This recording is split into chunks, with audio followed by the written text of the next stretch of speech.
Do.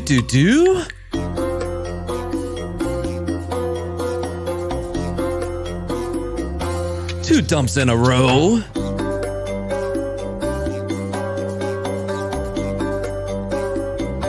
Lifting up that quality.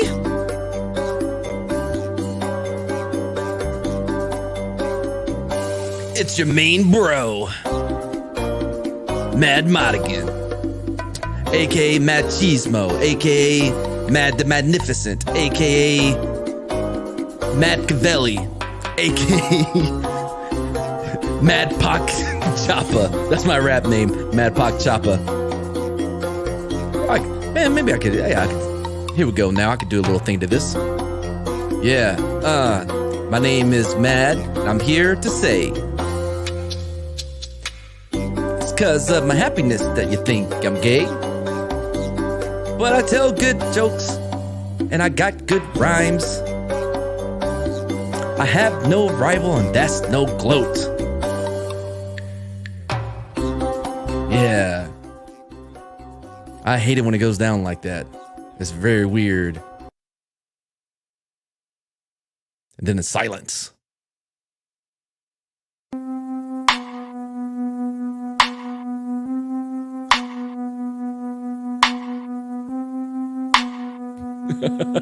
So it went hard R on my name. Oh, goodness. Look at all these people on here that are never on the show. Yet I am nowhere to be found on these monitors. See, like 8 people I could replace. You're in the trash can. You pop out. That would be awesome. That would take it. Boom. I'm just grouchy. Culture, make a note of that. I'm supposed to pop out of the dumpster. And welcome to the dump with your host, Mad Cheesemo. That's me. And with me, not as always, but quite a bit recently, Mark with the C. Hey, what's up? How come I can never hear the intro? I don't know what I'm doing wrong. It's like I never hear anything except Oh, really? Yeah. Well, you count yourself lucky because everybody out there can hear it, and they are angry at how loud it is. No, it's not that. It's not that loud anymore. It's finally turned down. I took care of it. I did turn it down. Okay. All right. Well, and under me complaining as always is Culture Casino. Hey everybody, welcome to the show. Just got back from the Bahamas. That's right. Yeah. Well, that and the hardware store. Dang it! I was gonna go with that. What's that? The song. You know the two pina coladas. Oh. In a place far away. I have restaurants all over the place. You can see it in Jamaica. Buffett? Yeah. What's this place called? Pretty sure this is how the song goes. Margaritaville, yes. Damn it, that was going to be a good joke, too. And Culture Casino, straight from Margaritaville, still doing it. Don't care. That's terrible. But look, the disembodied voice you just heard a moment ago, that sounds like it's from a very angry man, is Toxic Man Flu. Oh, yeah. Hi, how are you? I'm very angry. I'm so angry that there are spiders crawling all over Culture Casino, and it's kind of creeping me out. But, yeah, you need to I've never been just got out of the Temple of Doom or something.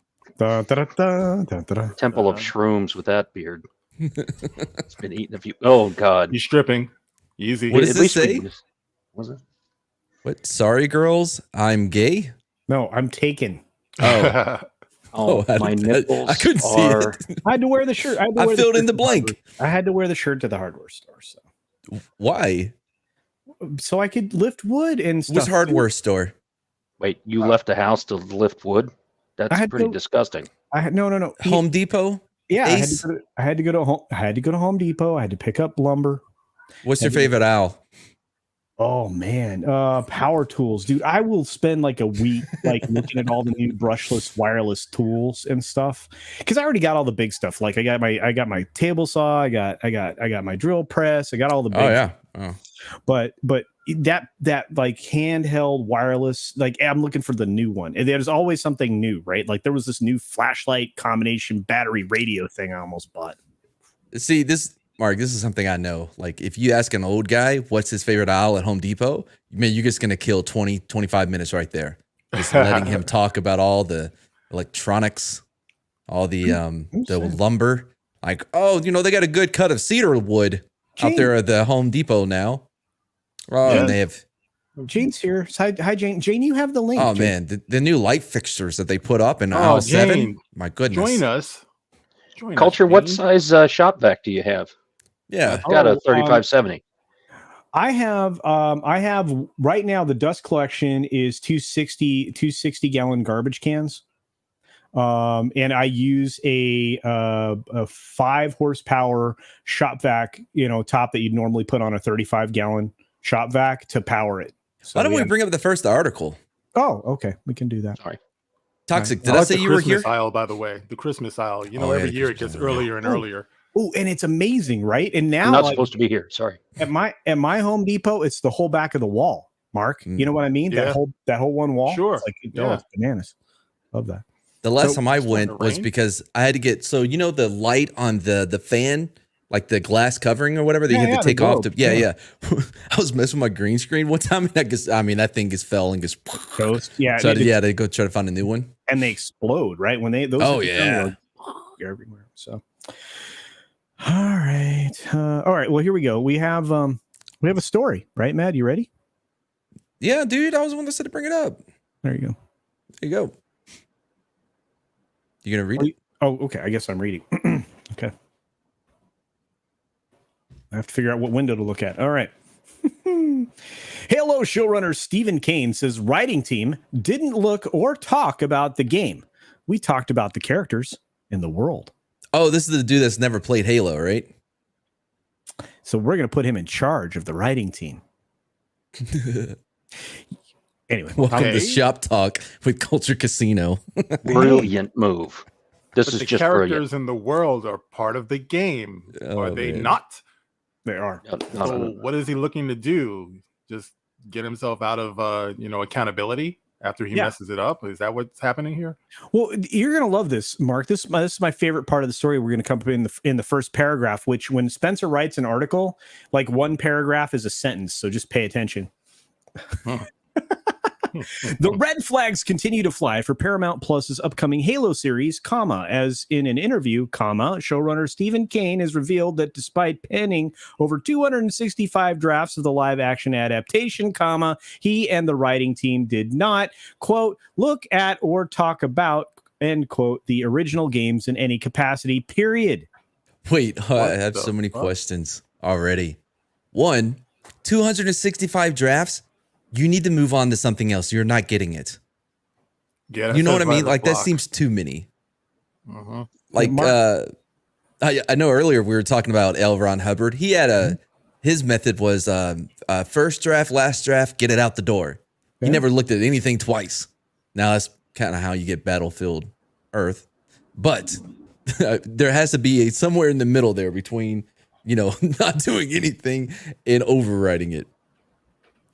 Oh man, dude. That is insane. It's bananas. It just started violent raining over here out of nowhere. So if I get disconnected or something, you guys know what it is. Like all types of lightning. I mean, there were kids Oh, outside really? playing. Now they're all screaming. Yeah. Oh, that's No, they're all wow. screaming. But Mark, Is the lightning hitting the children? I hope not. Okay. I hope not, but I'm not gonna go check. Mark, Don't Yeah, run it's outside not- with an umbrella or a golf club. Just don't do that. Unless to- you I take won't your be. camera. Mark, I have to ask you: does it sound like 265 drafts are that might be a lot? Well, it does. Yeah. It's not that it sounds like it's a lot. It is a lot. Yeah, 265. Yeah. Yeah. See, yeah. You can't tell I me would- that on the 266, they're like, finally, we nailed it. It was like, all right, you know what? We're done. We don't have any more time to write any more drafts. What we have is what we have. I would think if you're writing anything and you get like up around maybe 10, 15, you might be thinking, I can't do this. The inspiration is just not Yeah. there. You get up to 265? No, it's not happening. You're just trying to take money at this point for nothing. How many people are working on it? How many people are on this writing team? Plenty. Here's the weird thing. Do you guys know the history of this real quick? This thing has been trying to be built for over a decade. Yeah, I Peter mean- Jackson once was going to do it, right? Yeah, you're 100% right. Peter Jackson was going to make a film of this. This is how long this thing has taken. We're looking at maybe 15 years maybe. I don't know. And this is what we got. It feels like it's a so you remember the Lawnmower Man? I do. So they got in trouble because they were calling it Stephen King's Lawnmower Man, even though it had nothing to do with Stephen King's story, his short story at all. Right. But they had the rights to the name, and they had this movie that was dumb. They're like, well, let's combine the two and we'll get some money off of that, out of that way. It feels like this movie, this was a 265 drafts, whatever it was not about Halo. And they're just gonna well, let's paint it with Halo. Does that make sense? Let's just put Halo stuff around it. Well, and it's already getting nuked. I mean, I don't know. I mean, have you guys seen any of the reviews? Yeah, I've read a couple. There was just it's a thing. Like it was, they were like, it's very boring. Yeah. Oh boy. It doesn't seem good. Doesn't seem good at all. But yeah, I'll continue on while Mark checks to see if anybody's catching on fire out there. At least this looks real, right? That looks like a proper, Puma, right? That looks like the proper vehicle with the proper gun mounted on it, right? That gun's not mounted on anything, bro. He's holding it. Oh wow, he's fit. Then. Yeah, well, yeah, he's Master Chief, and I don't like how they're like changing it. Can you bring Jane up here for me? Jane is here. Very good, thank you. Hello. Hey. Hey, lady. How's Jane, it going? Few questions. One, what's your favorite owl at Home Depot? I don't know. 2, is 265 drafts a lot? Oh, that's a good question. It seems like a lot, but I don't know. Are they working to make it the best it could possibly be? You know they're not. Come on, we all know. And what they ended up with, well, let's not, have it focused on Master Chief. We'll have it focused on someone else. 265 drafts. Maybe that's part of the problem is they're trying to get it as far away as possible as they can from Halo. Well, because they don't know Halo. That's what they're doing. They're checking those boxes. Let's see. Do we have a gay character? Check. Do we have a black character? Check. White character? No, we don't need that. Move on. But they're going to all these extremes when, you had different colored characters in there anyway. But now everybody has to have a different, they have to be, their gender identity has to be included on top of everything else. And it's just weird. Pronouns. Somebody's going to be a they, them. You know that. That's what it is. It's just weird. Well, that's interesting. Darcipia says the Phantom Menace channel's called the Halo series as SJW race swapping BS. So that's new with those guys. Oh, it says, so what's new with those guys? Oh, I see. All right. Well, very good. So, well, what's the race swapping part? I hadn't heard that. Well, no, they're bringing in a diverse female character to be the human that shows Master Chief the right way to go about things. But I saw that. The one who stands up and you don't know what you're doing, that sort of thing. Yeah, I saw that. Yeah, so we're gonna get stunning and brave leadership, I think. But that to me leads more into the whole feminist angle that has to be in everything too these days. Yeah. It's painful. It's painful the way they just jam that in there with everything, and there's no real reason for it.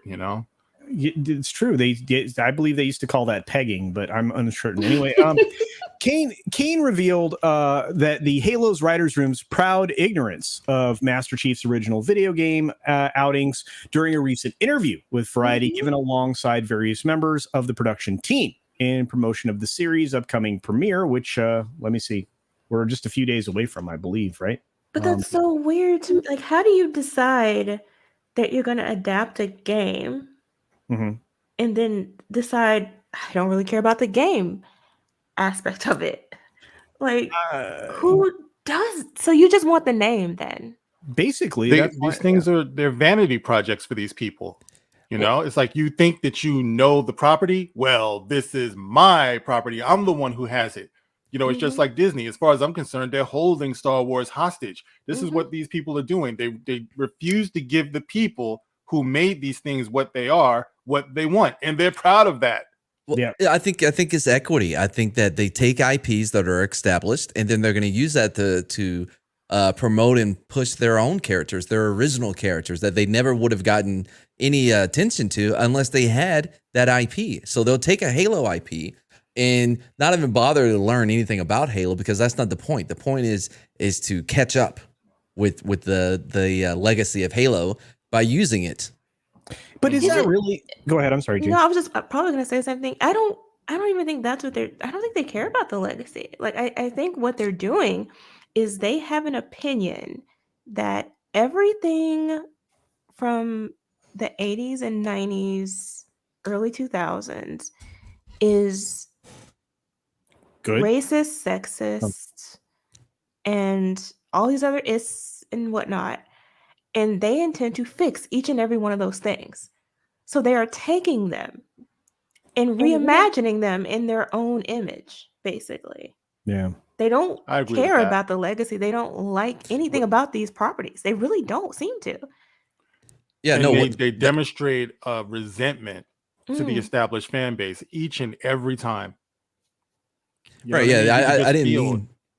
I didn't mean for like them to say like for it to sound like they care about the legacy at all. It's just them using the IP to elevate their own creations and their own stories that they want to tell, that they wouldn't, because they don't think that they would get they deserve as much attention as something as well established as Halo, without any of the work, without any of the years of video games, without the years of all the backstory that was built onto that IP. They don't want to. I just don't understand though, because they could have that. Like if you're a fan of Halo, right? Right. And you want to build on that legacy without having to start over, you can do that. Like nobody would have a problem with you adapting the games and expanding upon them in a respectful manner. I think that would be perfectly fine. But they don't do that. It's like they always, consistently, every time they do it, they have to destroy the original. It's not even like they're creating from scratch. It's just they're destroying everything before. They want the glory as if they're the ones who originated it. That's why they don't want to give the credit to the actual originators.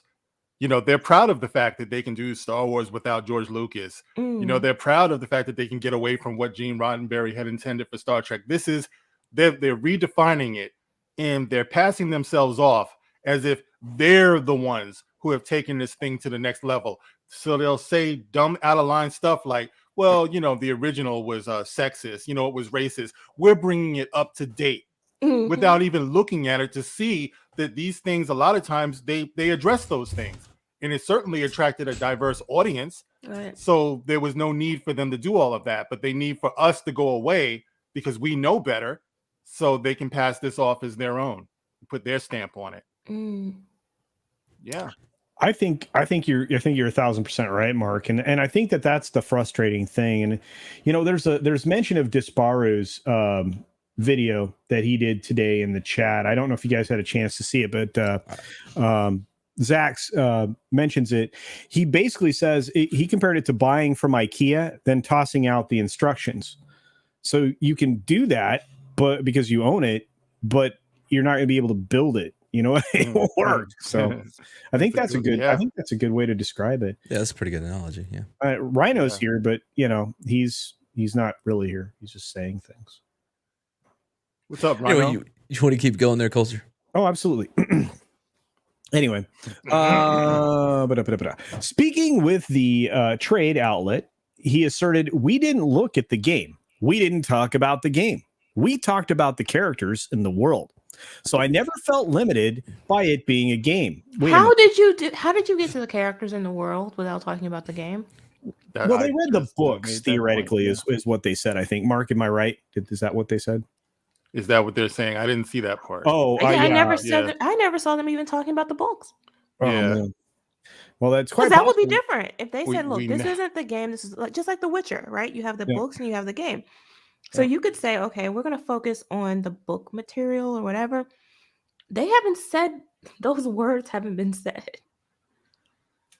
So it seems like they watched or read character summaries or something. Wikipedia? Yeah. Yeah. That's like saying I'm going to be a Christian, but I'm not going to read the Bible because I don't want to be limited by the text. I'm just going to make my own commandments. That's actually great. Yeah, people do that though. Yeah, like I've seen the 10 Commandments movie. I feel like I got it. I know the G's. I know the G's. Yeah. That Charlton Heston guy, he was great. He led those people, I tell you. You know, they just don't get it, man. You got to commit to this. If you're going to call it Halo, then you might want to look at the source material. A little bit. It will fail. Yeah. I've read Wikipedia. And I know, in the private chat, our friend Toxic Manflu is talking about, the little bit of Marxism that's rolled into here, but we'll keep going. And also Shaq Fu. Oh, I like Shaq Fu. They're incompetent, though. This is even if they're Marxists, they're bad at that because it's not good. What they're creating isn't entertaining, even as an alternate history or an alternate telling or an alternate story. It's like, where are they getting these writers from? Well, these people have no. That's the question I'm asking. On these writers, right? It's really, from the stories that I'm seeing, and this is a question for the panel. It's as if they've never really been graded on any of the work that they've done before, right? Except given a gold star and saying it was great. Because this is crap that we've been getting. I can take the woke if the story's good. Mm-hmm. Yeah. But we've not. Always had that. We've always had that. It's always been there. The so-called woke has been nothing but consciousness in the stuff that we used to be into. Star Trek was all about that. Exactly. It always challenged the way that we think. And even storytelling. I mean, there's always a moral, there's always a message and a good story. But you can't leave out the entertainment part. You can't leave out the storytelling part. And it's like they're intentionally rejecting traditional storytelling, or they just are incompetent. Because like in watching that Naomi series, it's so bad you can't comprehend it. Like it literally doesn't make sense how bad it is. I think that there is this wave of writers that have come in and they have so much say because everyone's afraid to say anything to them because immediately they're going to go to Twitter and call out for sexism, racism, isms all around. And but some of the writers are white men. They're still bad. Should be the most who are scared to death. Yeah, they're scared. That's what it is. Like they canceled an African-American male writer for Star Trek. That's true. Done it many times. Yeah. Who actually knows Star Trek? Yeah, that was dumb. Exactly. A bunch of Karens. Boom. Yeah, and it's a problem. But here's the thing, and I'm going to give you some context, right? Stephen Kane, he's not a stranger. He's not brand new. Guy's been writing TV for a long time. He's been a co-executive producer, executive producer on a ton of shows. He was the closer. He worked on a lot of procedurals, right, before he gets here. If you ever think of Halo as a procedural, No. So, but he comes in here and he is, he is actually recognized as writer for 8 episodes, and essentially developed a total of 9. It's going to have that feel to it, isn't it? That TV feel. It is. I think. What was that? Man, there's this show about I forgot the dude's name. Anyway, basically like Seth Rogen and somebody else, Adam Goldberg, they were behind the show and they directed and wrote like the first episode of each of the first 2 seasons. And it felt like a movie and it was awesome. You know what I mean? But then when they let the TV writers come in, you got all the same beats as you would in any other TV show. There's just a certain feel that TV episodes have versus a movie. And I feel like that's what we're going to get here. And that's what they went out and got in these 2 showrunners. I think you're 100% onto it there. Man, I really do. But I'll keep going. Turning to the topic of the Master Chief himself, the showrunner asserted he's everybody, right? He's me. He's a 6-year-old girl. He's a 15-year-old person that's from a different country. Whoever plays the game is him. No. He's been watching too much Jumanji. Yeah, that's actually Halo, man. Yeah. Holy cow! I didn't even think of it that way. That's genius. No, that is not what the Master Chief. Master Chief's the Master Chief. Yeah. The part of the game that we control as the players of the game. Yeah, that's smoking the aliens, right? That's our job. We're to help the Master Chief get from point A to point B. But all of the story is Master Chief. It's not us. It isn't. Anyway, we're going to tell a story about a man discovering his own humanity. That's exactly what you think of when you think of Halo, right? But doesn't that undercut what they just said? Yeah. It's like if he's supposed to be everybody, then you wouldn't reveal so much about his personality, like who he is as an individual. Yeah. You would keep that sort of secret, wouldn't you? Didn't he do that in a game? They bred these kids to be killers. Yeah. And Master Chief was the only one that survived and then discovered his own humanity and saved others. Everybody, yeah. John 1:17. Well, this is going to be a little bit different because now he's just going to he had his memory wiped and he has to discover his memory. Is he going to come back and know how to knit? Because I seem to remember there was a movie where they did that. I was close to it. Yeah. He's going to come back and knit. Close. Yeah. If Wesley Snipes is in the movie, we know. I'm on board. I'm on board Yeah, if Phoenix comes back. Phoenix! Dude, if Phoenix comes back, if they manage to unfreeze the broken freezingness of Phoenix, I'm going to be so excited. But anyway. I would be so excited, dude.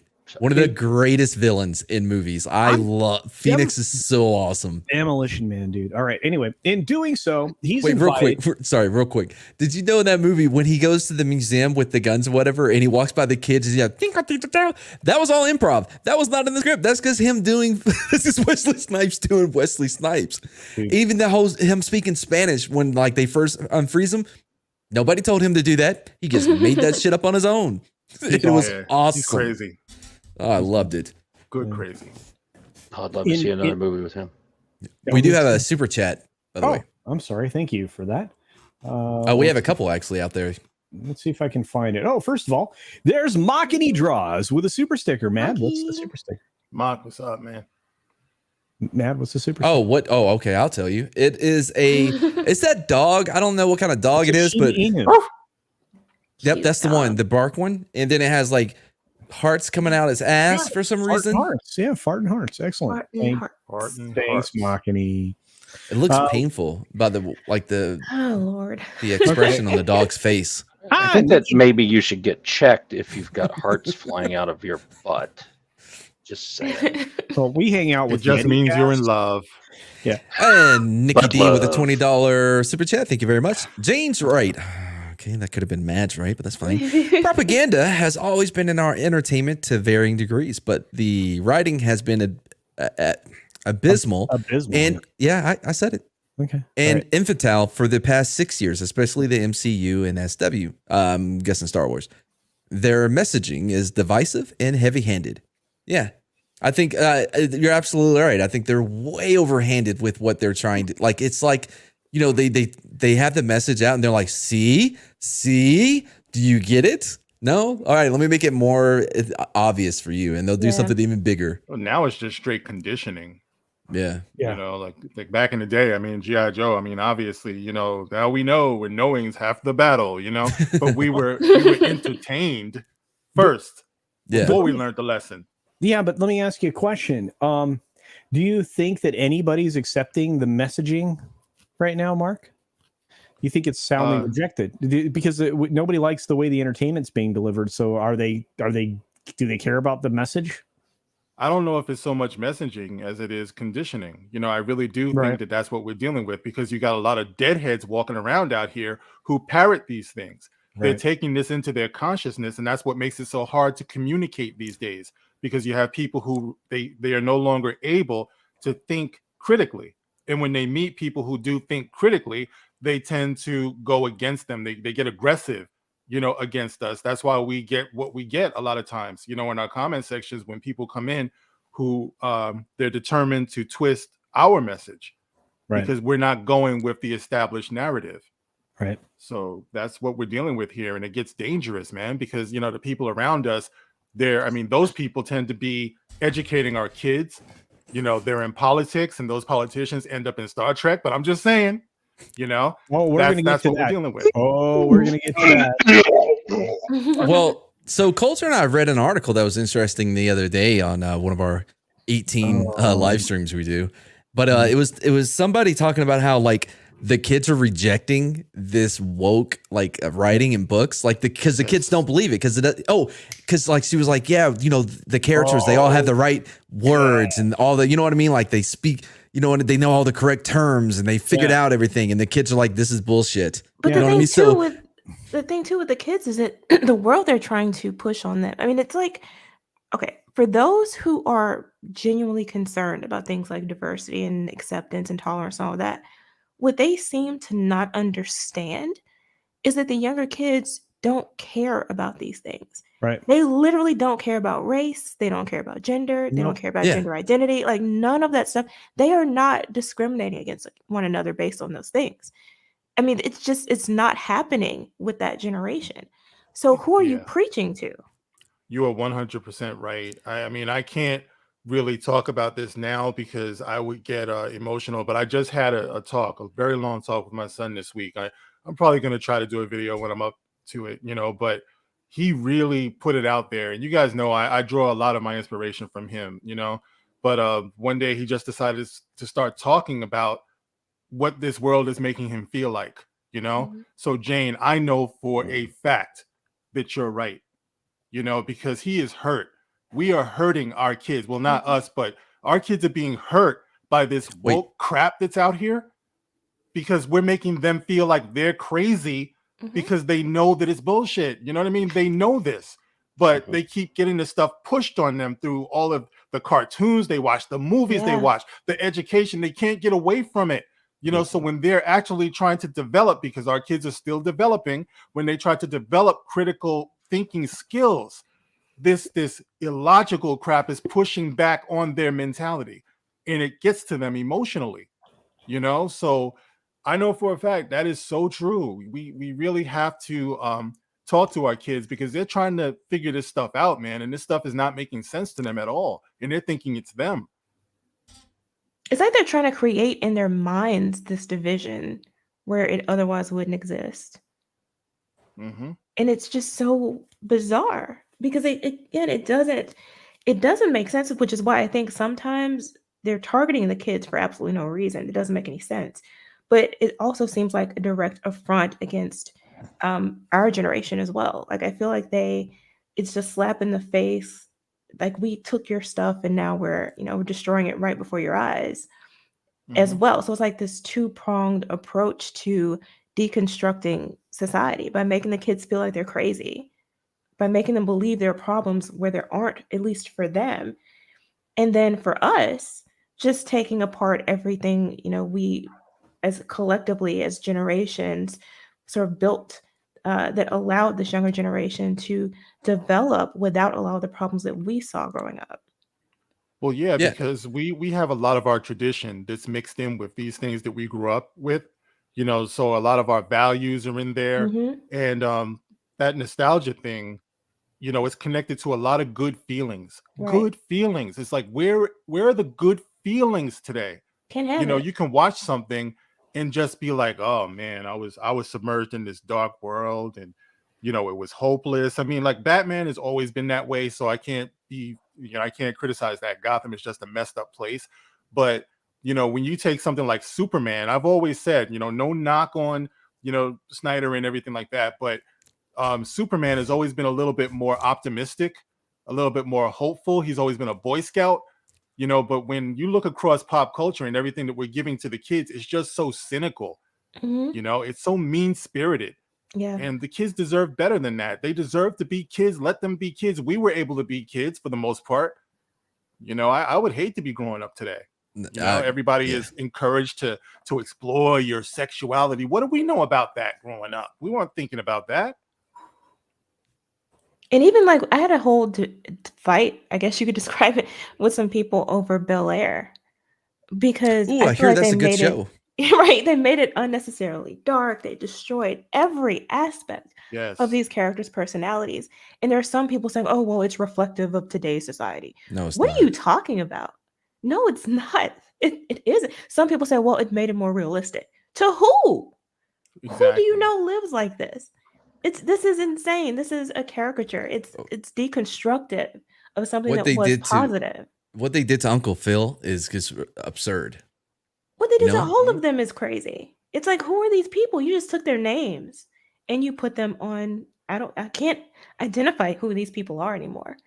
Like Ashley, the little girl, right? The daughter, she's supposed to be like lesbian now, right? How come I'm all fuzzed up? What's going on there? Cheap ass camera. But anyway, yeah, that's what I heard. You know, so and Carlton is not Carlton anymore. And I mean, I understand it's not supposed to be a comedy anymore, but the Fresh Prince of Bel-Air had more than its share of dramatic themes that it used to explore. And it really resonated with the audience that way. That's why they called it a situation comedy. Right. You know, the sitcom. And you know, just doing this, you know, like I said before, it's mean-spirited. It really is. And by going to these established characters, like what you were saying, Jane, it's a spit in the face to all of us who grew up with that and actually felt good watching it. Yeah. Once again, taking the good feelings away. Someone in the comments mentioned Powerpuff Girls. It hasn't come out yet, but they deconstruct them as well. Like, how can you do that to the Powerpuff Girls? It's just... Even I liked that cartoon growing up. That cartoon was awesome. Well, now they're bitter 20-something-year-olds. It's just... Feels about right. It's just insane. Because they were forced, apparently, as children to be superheroes. See, that's the line. Like, I think there is something smart, like, that could be there about, like, them being these kid heroes and growing up and having to, you know what I mean? Like, kind of tackle what they dealt with as kids. But the whole idea of them being forced into it, that's where, like, no. Like, now you're doing it too much. It's like, they don't think we remember the series. It's just, they literally just take the name and decide that they're going to do something to make it entirely different and much more negative and much more dark than what we remember. Yeah. Just taking the spirit away from people. I mean, it's an evil thing. It really, really is. People have the right to feel good, to want to feel good about life. And we need that now because we've been in this pandemic thing, you know, for over 2 years now. And a lot of people want to feel good again. They want to feel alive again because we don't get this time back that we're losing. You know what I mean? So we owe it to each other to protect that, to, you know, to have a fulfilling life and communication with one another. But everything that's coming out of showbiz is just, it's depressing when you really think about it. You know, even comedies, I think we talked about that before, you know, today's comedies are still mean-spirited and cynical. You know, sometimes you need that innocent, you know, just straight entertainment. You know, wholesome entertainment. Escapism. Yeah. But you can't have that because apparently that's also... You're muted, bro. Or whatever. No, but I was going to say, because you guys... There is a God. Straight truth right now. And you know what it is? It's the fact that everything's mean-spirited. The comedies are mean-spirited. The dramas are mean-spirited. Everything we're getting is mean-spirited. The boss introduced me to this concept not that long ago, telling me specifically that the things that we watch, the things we used to laugh at, we weren't recognizing just how mean these characters are to each other. The humor comes out of sarcasm and the mistreatment of others. It's all mean-spirited. There's nothing that's, you know, in good fun. You know, if you watch past the 4th season of Big Bang Theory, they're just tearing down these people. If you watched How I Met Your Mother, the same thing happened at the end of that show.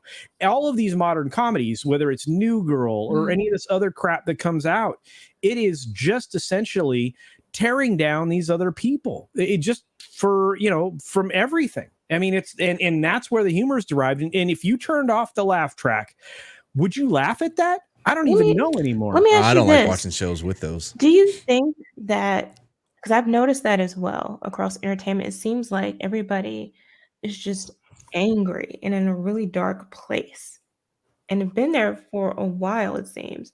Do you think that reflects some, for whatever the cause, some serious sort of mental health issues across society that's just being reflected in the entertainment? I think it's the people that it's reflecting. The people that are in Hollywood that are in these positions to write this. It's not a reflection of us as a whole. But you have the audience too that's supporting a lot of these shows and a lot of this material. We're not necessarily because we see it, but millions of people are. And we do see in society substance abuse, addiction, and things like this sort of on the rise. Parents, couples, marriages falling apart. Is that some undercurrent in society that's just being reflected? But none of that's new, though. But it's on the rise, though. Is it? Yeah. Suicide is on the rise. We still have an epidemic in these new harder drugs that are out in the community. And yeah, I mean, it just seems like, I don't know. And I don't know if social media has something to do with it as well. I mean, it would have to be on the rise because so much of how we are is tied into our pop culture. You know, we knew that when people were copying Jennifer Aniston's hair, you know, anything that they put out there in terms of slang, people will pick up a catchphrase or isn't that special? You know, it's like you hear that, you know, all over the place. Back when, you know, before, you know, just about all of us were born, I'm sure, when Leave It to Beaver was out, you know, and in those types of shows where you actually had a father, a mother, kids, a home, that was seen as the norm. You know, today, you're hard pressed to find the same amount of shows that will show an intact family, right? You know, that's got a father, a mother. I mean, we're all about now diversity. We're all about alternative lifestyles and stuff like that. But after a while, you have to ask yourself, are we better off for that because we're doing that, or should we always have maintained some type of standard or standards? And in the absence of that, I do think that we're worse off. Because I mean, the stats are in. You know, if you have a home that is broken or not headed up by or not having a father there, then there's an increased risk that the children will go astray, you know, some ways, go to jail, drop out of school. You know, if you don't have that going is that a reflection of our pop culture, or is our pop culture a reflection of our society? Oh man, no, it's not. This is a time when art isn't imitating life. Art's trying to dictate life, I believe. Once again, yeah, I well, if you go, it's conditioning, bro. I'll just quickly say hello, everyone. How you doing? Hey. Hey, let me just jump straight into the conversation. Going back to Fresh Prince of Bel-Air, one of the most powerful scenes from that series is when Will's dad comes to take him on a trip and he leaves without him. Yes. Like, me as a white Australian man, straight male, can connect with that. It's crazy to think that, you know, in this day and age. You know, we talk about how, you know, Mark, because Mark is a black man, he can't connect with the character of Luke Skywalker. Sorry, because he doesn't look anything like you. Like, what does that have to do with the price of fish in fucking China? Who cares? If you've got a connection to the character, then you've got a connection to the character. That's right. That's right. It's never been true, ever. You know, anyway. It's always been, you know, I've always been attracted to the to characters, you know, always. You know, that's why, like I said, I couldn't disagree more, you know, when they started that whole narrative, because I know, you know, watching Star Wars, watching The Hobbit, all those things that I used to watch back in the day, Star Trek. I remember Disney, when Disney was Disney, they had a movie called The Black Hole, you know, that I really liked. You know, and it was just about the vision of these things. You know, I never needed to see anything specifically. Of course, these things were predominantly white because they were produced and conceived of, you know, by white people. But even so, you know, what is it? Peanuts. I always talked about that. Charlie Brown, loved Charlie Brown. You know, it's the ideas, the things that spark my imagination. You know what I mean? And yeah. So that's how I've always felt about that. It's a big lie, man. Too, is that it was never not the case that there weren't black people on the screen or black people in entertainment and all that. Like that has always been there. Now there has been an issue with how they've been presented because Hollywood seemed to very narrowly define what black characters. Well, they stereotype them, don't they? They stereotype a lot of it. And that's still an issue, which is why I can't. If I see a black person cast in something these days, for sure, I'm just like, oh my God, this is going to be a train wreck. But now they're going even more and above with the stereotyping, like if that's the right way of saying that. You know, they're saying that by putting all of this stuff in, we're not going to be, we're not racist. You know, we're an ally. But then they go and make Finn a janitor. Right. Like, you're basically trying to do some sort of stereotyping, but at the same time, like you're trying to act like you're being all diverse and stuff like that. Exactly. I think it is an act. I think they want to get their woke points in by saying, look, we have this face, and this face is brown. Yeah. So we're not racist. But then continue to write the characters the same way they have for years in a very racist way. Well, like making the Batwoman a thief and a drug dealer and all this other craziness. Like it's just I don't even know anymore. Yeah. But just going back to like what you were saying about Halo earlier and talking about some of these, hoping to get back to that. Some of these things, like I'm working on a video at the moment just based on lore and continuity and why it is so important, right? And one thing that I'm going through in this video is I'm actually just defining the words. And I mentioned it in the chat earlier, but the definition of lore is traditional knowledge or belief. Now, as soon as you start to change that traditional knowledge or belief, it begins to fail being the thing that you're saying that it is. So, for example, I'm not massively into the Halo stuff, and we can get back to that because I think it is relevant to it. But in the case of Star Wars, as soon as you start breaking some of those laws, right? Hyperspace law, it fails to now be the Star Wars universe, right? When you change the character of Luke Skywalker in regards to his continuity of character, right? It starts to fail to be the thing that they're saying that it is. It's the same thing with Lord of the Rings. You know what they're doing with Lord of the Rings right now. As soon as they start changing the traditional knowledge or belief, it fails to be Lord of the Rings. That's what they're like, and that just goes back to what you were saying about just being the labels. They're just getting a hold of these IPs, throwing shit and characters' names and nostalgia at it, not coming up with any real good story. They're not honoring the source material, the traditional knowledge. You know, it goes even deeper when it comes to Tolkien's work. It's been a lot more traditional for a lot longer than Star Wars. Yep. Anyway, I just need to make that point because, like, I've seen a lot of people in a lot of my comments on some of my videos just saying, oh, well, if you feel like you could do a really good job, why don't you go and write some new lore? And you're missing the whole point. I can't write lore. The lore is established. You've just got to write in that universe with those laws. Anyway, they built a world.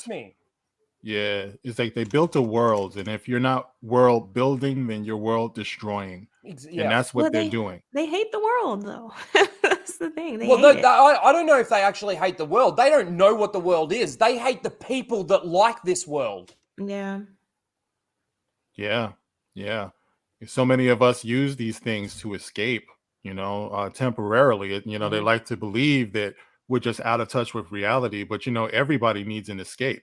Everybody needs an alternate, way for their imagination, just to decompress, whatever the case may be. This is what we use that for. A lot of us grew up reading comics, and, I know that I did that too. When I wanted to escape what was going on at the time or whatever, I sought out this other world and this other, reality. But these people, like I said, they have a resentment towards that. They want to take that away. That's the meanest thing in the world that you can do to somebody when you know that this is what they do to get by, and you actively destroy that. You take it away from them. It gives them meaning, though. Like it's taking away these things gives them purpose in life. It seems like that's part of their activism. The kids. That's where it starts to affect the kids, like you were saying earlier. When we were kids and we were watching Star Wars, we learned some life. We learned something to bring to life in our own lives from what we were watching. Right?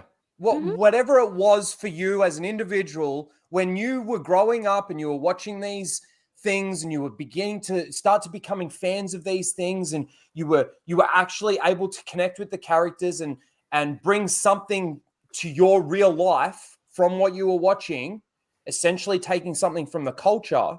That's how it's starting to affect the kids. And that's where the kids these days, and it's great that your son's starting to write all of this stuff down, Mark, and really, say how he's feeling. Hey, I wish he was writing, but at least he's talking. He's talking to me. Fair enough. I like him to write. Yeah. Yeah.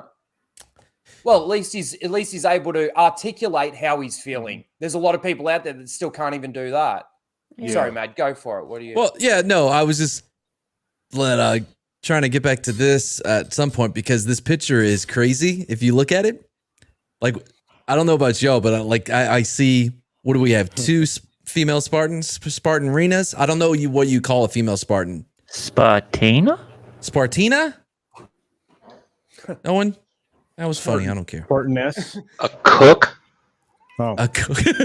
Oh my God! Wow. A sandwich maker talks? Is that What what I it find is? It was a panini presser. What I find interesting is that why would her armor be different?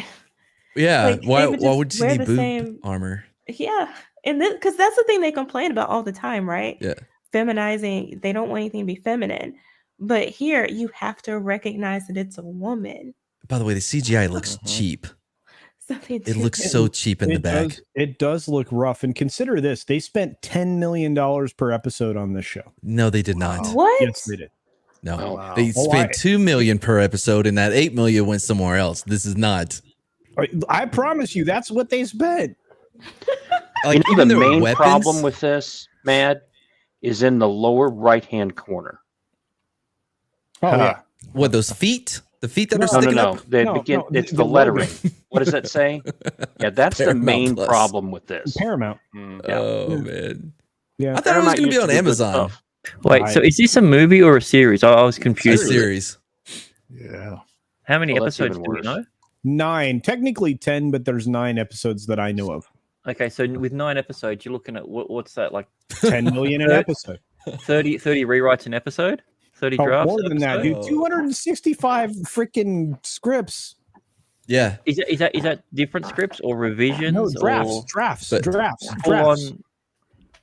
Hey, by the way, there's some great answers to the question, what do you call a female Spartan? I don't want... like one, let's see, Boss McFadden. What do you call a female Spartan? Dead. Nice. That may have been my favorite in there. Oh, I don't care about the first part of that. Oh, yeah. Anyway, all right. We can go on with the article, I guess. All right. I'm going to scroll back. I'm going to scroll down and get going. Yeah, I love this one. Do we know how many seasons they're committing to already? Is it just the one? No, they already have another one set to go. Really? But theoretically, yeah.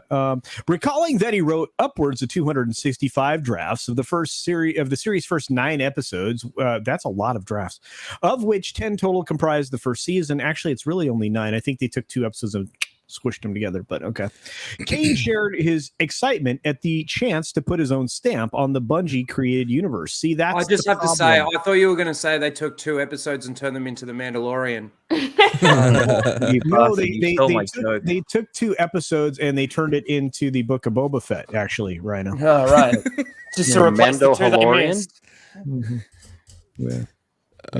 But anyway, there are characters. Oops! Wow, this thing decided to scroll by itself. Okay, there are characters that are mentioned once in a book that I was able to give a whole backstory to, and other characters that were already well written that I had just had to drop in. He said, I have to give credit to Microsoft, who didn't write it. You freaking maroon. You can pitch them something brand new, and unless it's really complicated, them in terms of the canon or the values of the show. They embraced it. What the heck? So this is your heroine, ladies and gentlemen.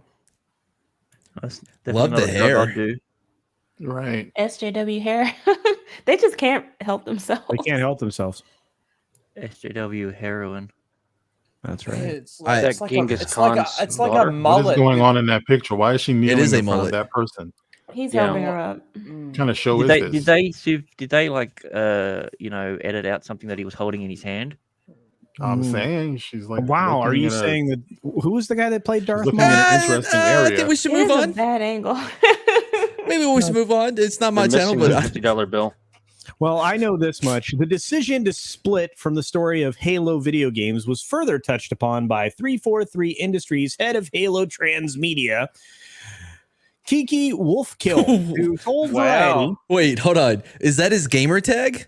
I think it's a chick, but sure. Anyway, early on, I wish I had that last name. Right, Wolfkill? That's an awesome fucking gamer tag. Kiki Wolfkill? Early on, we were thinking about doing something that we could tie very closely to the game. Okay. That would have worked. Maybe. That would have worked. What we were finding was trying to verbatim stay with everything that had come before wasn't serving the medium. Oh. What? Wasn't that's serving exactly their what I was agenda. talking before. How do you just get up and change something that's established and say that it's that thing? How? You can't. It's like saying that something's canon and decanonizing it. You can't decanonize something once it's fucking canon. Oh, I read this article. I don't know if Scott shared it. All about how like we don't understand canon as fans. Right. Oh my No, Did y'all see this? Once again, yeah, that's where they always go. But they look at the canon and then say, you know what, we can't. It doesn't serve our purpose. So we're just going to put it aside and do what we want to do. Because they're lazy. That's what I They was don't wanna saying learn though the before, canon. is now it fails to be Halo. As soon as they make that decision and they start doing that, it is no longer Halo. Agreed. That's It's correct. something else. It's trash, Yep. which they should have given a different name to. That's the thing. Like, you could make a spinoff and it's in the universe, but with a different story, like Rogue One, right? They Halo-ish. chose not to do that. I'm Halo sharing a great adjacent. article in the back. I mean, they do that with like DC and Batman. How many shows around Batman have we gotten without actually getting like a Batman show? Why couldn't they do that with this? Have it set within the world, base it around other. But why bring in characters from the game? Because and then that admit, could and then admit actually have been cool. you've never even done anything with the game. Did they mention about the books? Because I didn't see any of them saying that they actually read the books. But all I know is they're not taking their stories from the game. Is there any other format that they could be taking it from? They haven't been promoting the stories in the books. As a matter of fact, they just said they saw some characters with no backstory and gave them stories based on what they wanted them to have as their identities or whatever. And then they threw a couple of other characters in there. So it doesn't seem like they've been inspired by the books or the games. So I wanted us to cover this real quick while we have Region Rhino, because I know. I was wondering if you just brought that up because I was here. Oh, Yeah. wow. If you want to scroll down, whoever this is sharing, I don't know who's sharing. Yeah. Go ahead and read this, Rhino, if you wouldn't mind. No, I'm the worst person to read articles. Yoda's lightsaber plot hole proves Star Wars fans misunderstand continuity. That's you, Rhino. You misunderstand it. Yeah. I'd like to. Yeah, go on. All right. Recently, Star Wars fixed a major plot hole involving Yoda's lightsaber, and the ease with which it was done proves fans completely misunderstand canon and continuity. When Disney acquired Lucasfilm back in 2012, they erased the old expanded universe from continuity. That decision came with a promise that from this point on, everything would be equally canon. Unfortunately, Disney Star Wars keeps breaking its own continuity, leading to claims Star Wars canon is now meaningless. Infamously, the Book of Boba Fett raised a major plot hole. One scene saw Jedi Master Luke Skywalker present Grogu with a choice between the way of the Jedi and the way of the Mandalorian, symbolized by choosing between what is it, Beskar? Dumb name. Beskar armor and Yoda's lightsaber. The core problem is that previous comics had established Yoda had lost his lightsaber after his duel with Palpatine in Star Wars Episode 3, Revenge of the Sith.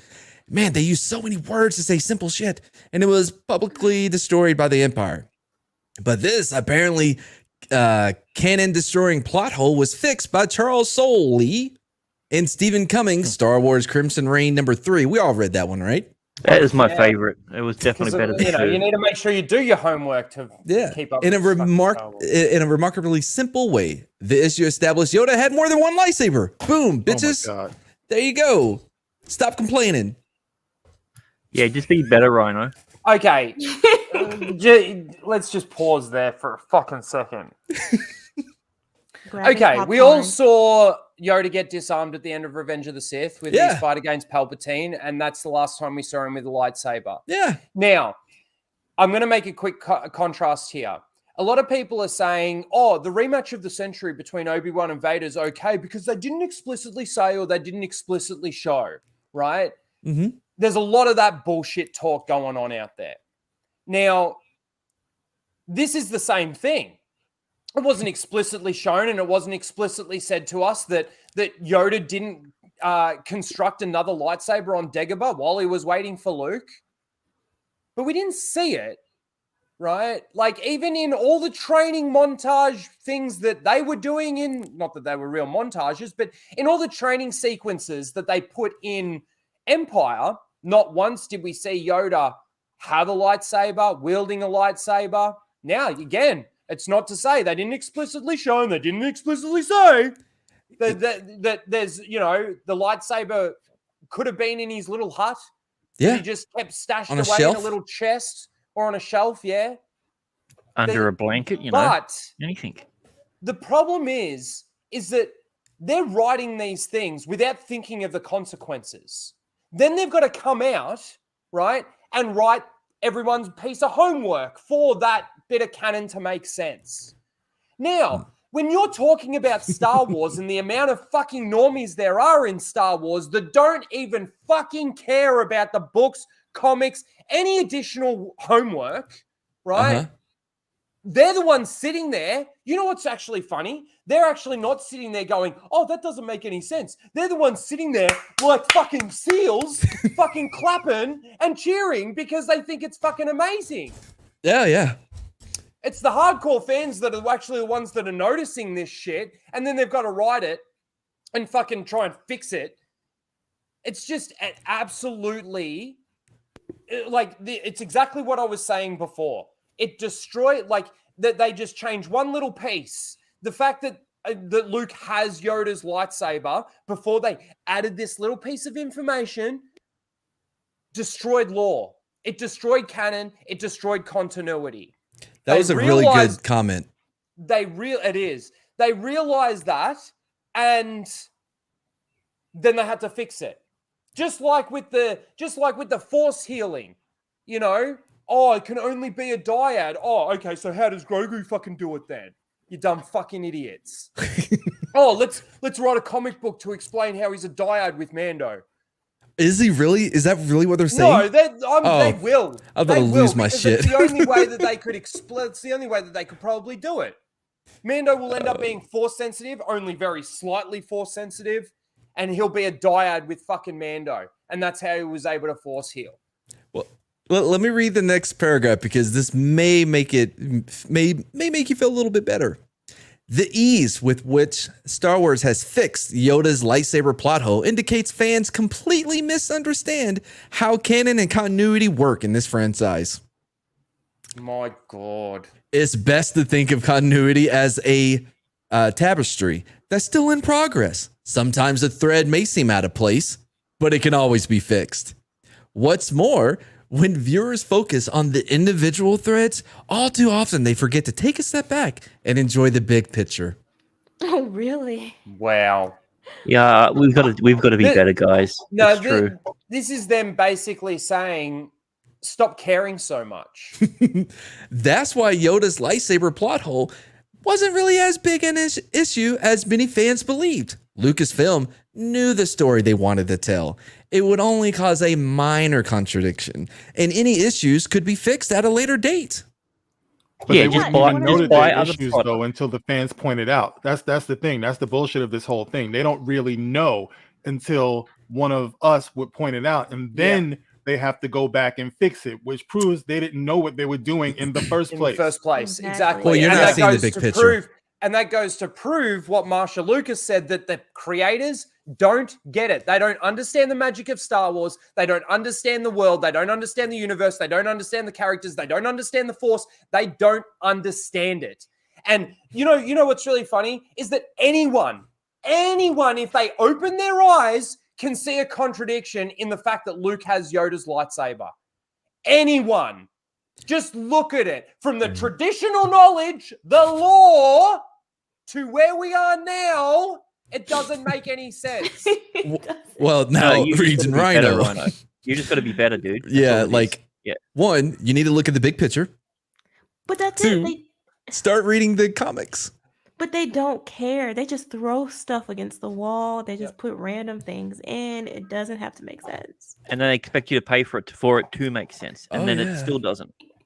It's disgusting. The fact that they come back with novels to try to fix this stuff is crazy. That is what makes it disgusting, is the fact that these creators laud themselves so much that they're doing such an amazing job, right, with Star Wars, with Star Trek, whatever it is, actually. It's not just this that they're fucking doing this to. Well, but they don't care from the very beginning, but they don't even care to study. They don't even care to sit down and do their own homework for that universe. Yeah, but the Force is mysterious. It's so weird. Sitting around that fucking table, and they're sitting there going, "Oh, maybe he should offer him Grogu. Maybe he should offer Grogu Yoda's lightsaber." And nobody in that fucking room said, "Oh, hang on a second. When was the last time that we saw Yoda's lightsaber?" And they go, "No, they all just went, back in Revenge of the Sith." No, dude, it was picked up by Space Janitor.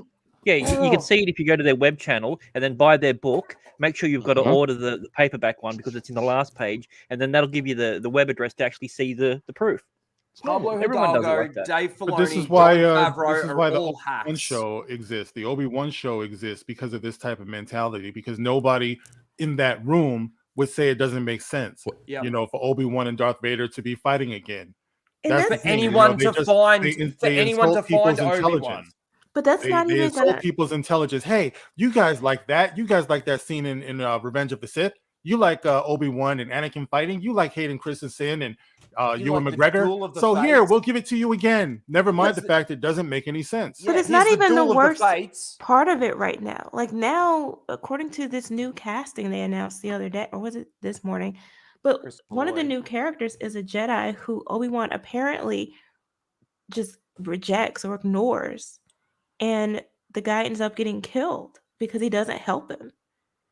Like, well, see, this is the whole stupid thing about anyone interacting with Obi-Wan, anyone knowing. You're making Obi-Wan look bad by doing something like that, first of all, right? But secondly, in Rebels, Ezra's already come across Obi-Wan, knows that Obi-Wan's alive. You're probably going to have Ahsoka show up. I don't know how they're going to do this in fucking 6 episodes. 6 episodes, they got to tell a decent story. Apparently, they're fucking... First of all, Obi-Wan shouldn't be leaving Tatooine unless it is to stop something from allowing the Empire to find either Obi-Wan or Luke on Tatooine. Because I know in the EU, he does leave Tatooine, but it's just to destroy some evidence that will lead Vader to Tatooine and Luke. So he has to go and do that. But other than that, he shouldn't be leaving Tatooine. No one should be knowing that he's alive. Right. You know, he's Ben Kenobi now. Yes, I know that from the EU, Ben or Obi-Wan struggles to take a step back from being a Jedi, right? But he does it in a smaller story, right? It's not this galactic fucking, universe-ending fucking event. It's just this small little story on Tatooine that, he basically does it to protect Luke in the end. Mm-hmm.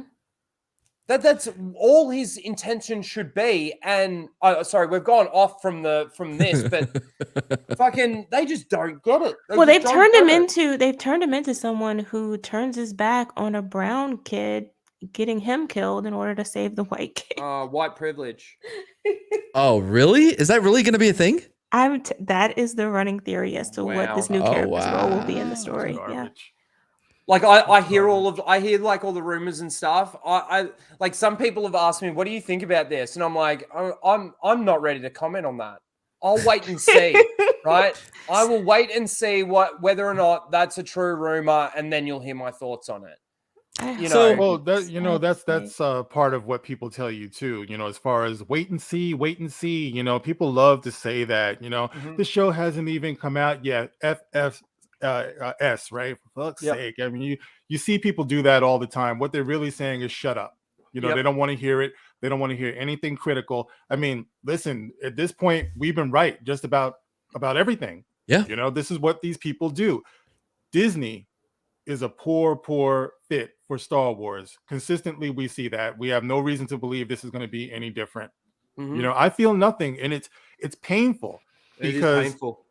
Where we are today, what we can produce, you know, in terms of good quality sci-fi that look what Peter Jackson did so long ago, you know, in creating that world.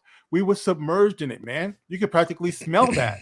Well, think about the evolution. Think about the evolution of cinema or movies, right? You went from no audio, just completely just acting on a screen. And as we've watched these things and grown up with these things and evolved with the times, us as audience have become more intelligent in our viewing, right? It's not like it's just this shit that's thrown at the wall and that's it. I mean, a great example of a really good sit down and The Departed. I think that's a really awesome movie, right? It's amazing. And like, that's entertainment, right? There's no agenda. There's nothing in it other than the entertainment. And, you know, like I was sort of saying, over time, we have evolved with cinema, with movies, with theater, whatever. And we've gotten smarter. The worlds have gotten bigger, vaster. The laws have expanded, right? For certain universes, worlds, whatever it be. And this is where we are now, where it's just constantly tearing these things to the ground. Now, I don't want to be the one that has to defend Disney on this, but after Star Wars The Christmas special, they did have to come out with material explaining that Itchy and I get it. Nothing. Their names were longer and nothing is ever perfect. The one thing that I will always say, though, and this is like a lot of people say, the prequels, a lot of the EU isn't very like, you know, it's not the law and all of that sort of things, not necessarily as tight as you think it is. I'll agree that there are holes within the stories and some of them, right? But the one thing that you can always guarantee when you sit down and read an EU book or any of the additional text or anything for any of these franchises, really, it is in that universe. It still abides by the laws of that universe, right? You go back to the prequels, and there's bad acting, there's bad dialogue, there's a few bad CGI, there's a few bad things in it, right? But the one thing that those scenes don't take away from is the overall story, the overall world and universe. It doesn't destroy anything. The only thing that it really destroys is maybe your immersement into the world because it's just a little bit cringe here and there. Like, other than that, it's still Star Wars. Yeah, I agree. It doesn't. That's the distinction, I think, too. You can talk about the quality of the story and all that, but it doesn't destroy the legacy of Star Wars. And what they're doing today is intentionally doing exactly that. Yeah. Yep. You know, I was talking about this on my stream because there's been a lot of talk, and Samuel L. Jackson came out again. He's pretty much begging to come back as Mace Windu. And I put out a video saying, I don't think you really know what you're asking for, dude. You want to go back as Mace Windu? You ain't going to come back as Mace Windu if you do. Right? But what was the point I wanted to make on that?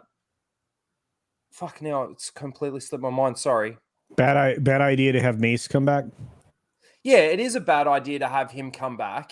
They'll center his sexuality somehow. Well, sorry, that's what it was. I truly believe that they will bring Mace Windu back, and he will be the one that saves Grogu from the temple. And while he's saving Grogu from the temple, Vader will be the one that ends up killing him, not Palpatine. Oh, he can't have that. It won't work. That's just a theory that I've had ever since like that. No, he'll save Grogu, and then him and his life partner will fly off. That's the reason why he has a purple lightsaber. Oh my god. Maybe he's a dyad with Mace Windu. They'll give him a backstory that explains. Mm-hmm. They've got to give a backstory to explain. I mean, they gave a backstory to explain why Han had dice in one scene. So you know what I actually noticed the other day? I just got to quickly point this out. There's that scene in the Book of Boba Fett when Luke is walking with Grogu, and he's telling him about the whole size matters not thing. And he goes, "Did you ever have a person where you come from that speaks like that in riddles?" And he goes, he's like asking him, "Do you remember your home? Do you want to remember?" All of this kind of stuff. And then he does this mind meld thing, and that's when we get the flashback to him in the temple. It's so funny because as soon as he comes back from the flashback, they're in a completely different location, sitting on some rocks, overseeing like this lake, right? Which means, and Luke even says, "Welcome back." So Luke's doing this mind meld. While he's doing this mind meld, he's picked him up, taken him. Who knows what Luke did to him, actually? Oh, I mean, out. He could be one of the Disney Easy. employees that were Out. recently caught doing things, so who knows? Yeah, all off screen. Look, very quickly before we have talks start this article again, have you guys seen this word a lot recently? This word, this word right here. Let me grab it right there. Wait, can't do it. Transmedia. Have you seen that a lot lately? No. I have. In the last week, this particular word has popped up across gaming, across television and film.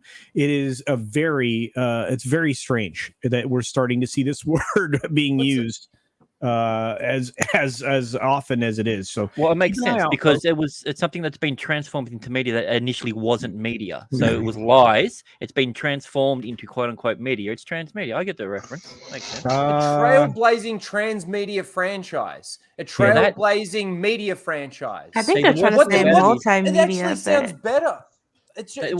They needed another T at the end of that because they could have had perfect alliteration with it, and they blew it by adding the word franchise. Supposed to be multimedia. Yeah. They're changing multimedia to transmedia for trans representation. Is that what it is? Probably to get us familiar with that. I'm just telling you, I'm just seeing that word a lot. Yeah, no, you're right.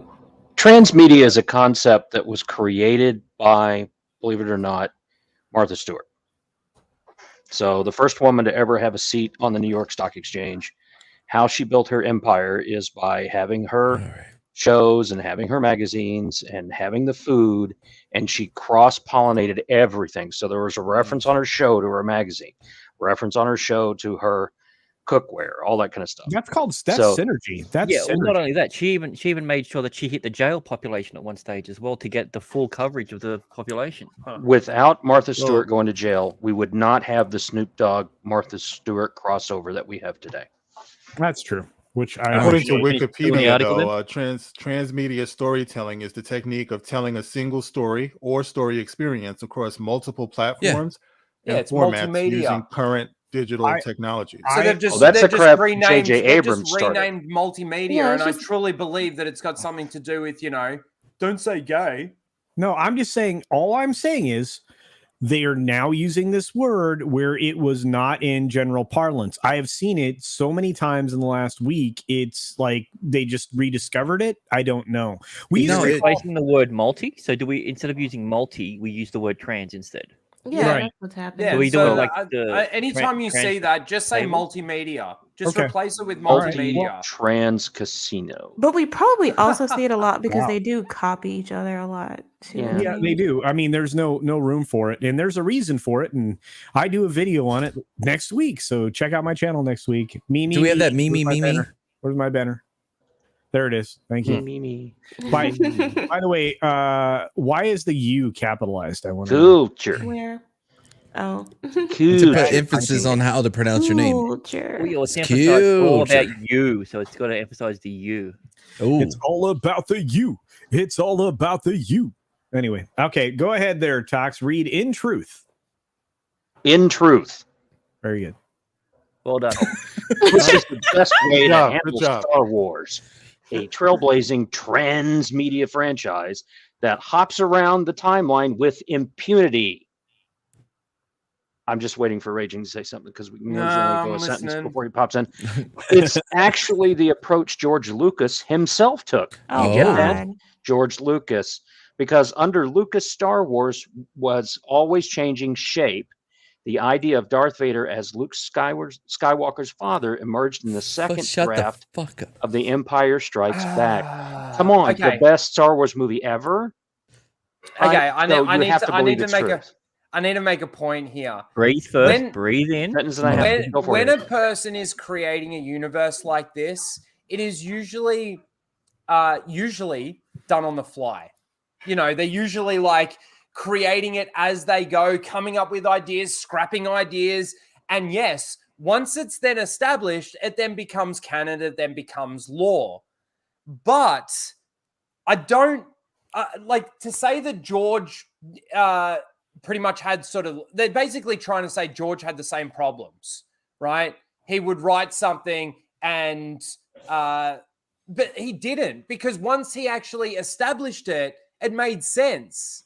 They're establishing it and then having to go back and retroactively change it. There's nothing really. That was the point of Lucas. His arrogance fixing a plot hole. That's the thing. George Lucas was not fixing a plot hole. That's exactly right. He was writing a story. It's not the same. There was nothing in the expanded universe that I know of that actually retroactively fixes or retcons something else. Don't get me wrong. There are books out there. I know that there's the one about Palpatine being alive and all of that. Like there are those ones out there. Don't get me wrong. I do know that there are those there, but what they're doing is worse than that, though. They're conflating the idea of somebody having a draft to a not yet made movie to like, see, they had to go back and fix it. But look, in this draft, it didn't come out until the second draft before the movie was ever made. Those two things are though. They have to go back. They got to go back like 40 years to try to justify the stuff that they're doing. You know what I mean? Yeah. Like Empire Strikes Back is a classic. All right. All the things that they're doing today will never be classics. And because they're salty about that, that's the reason why they have to go back and always do what they're doing, to pick apart something that happened 30, 40 years that nobody had a problem with. Nobody ever had a problem with it. No. So they're just blowing smoke up everybody's ass at this point. You know what I mean? And like, have some accountability, take some responsibility for the crap that you're doing and the fact that no one is liking it. What he did enriched the story. It didn't take away from it or deconstruct it. And that's the difference. They hate the original content and they're trying to change it on purpose. Yeah. So you can't make that comparison. Also, a creator can do a lot of things with his own story. Well, you can't compare your changes to the author's changes. Hang on. It's not like George came out and didn't like and released a movie and Vader wasn't Luke's dad, right? Even though, Vader, George didn't know that Vader was going to be Luke's dad until maybe halfway through writing Empire. Who knows? I don't exactly know where he came up with that idea. Well, no, it's like you're coming out with saying Han is Luke's dad, or Obi-Wan is Luke's dad years later. That's the equivalent of them doing that, which is dumb, and that's the same reason why this doesn't work. Yes, but the beautiful thing about it is on some subconscious level, George Lucas must have known the direction he was going in, because you actually had foreshadowing. Yeah, in episode 4, he's got too much of his father in him. The way that Uncle Owen would look back and forth. And he knew something. So it actually kind of worked. You saw where it was going. Foreshadowing is something that has been completely lost in the so-called sequel trilogy.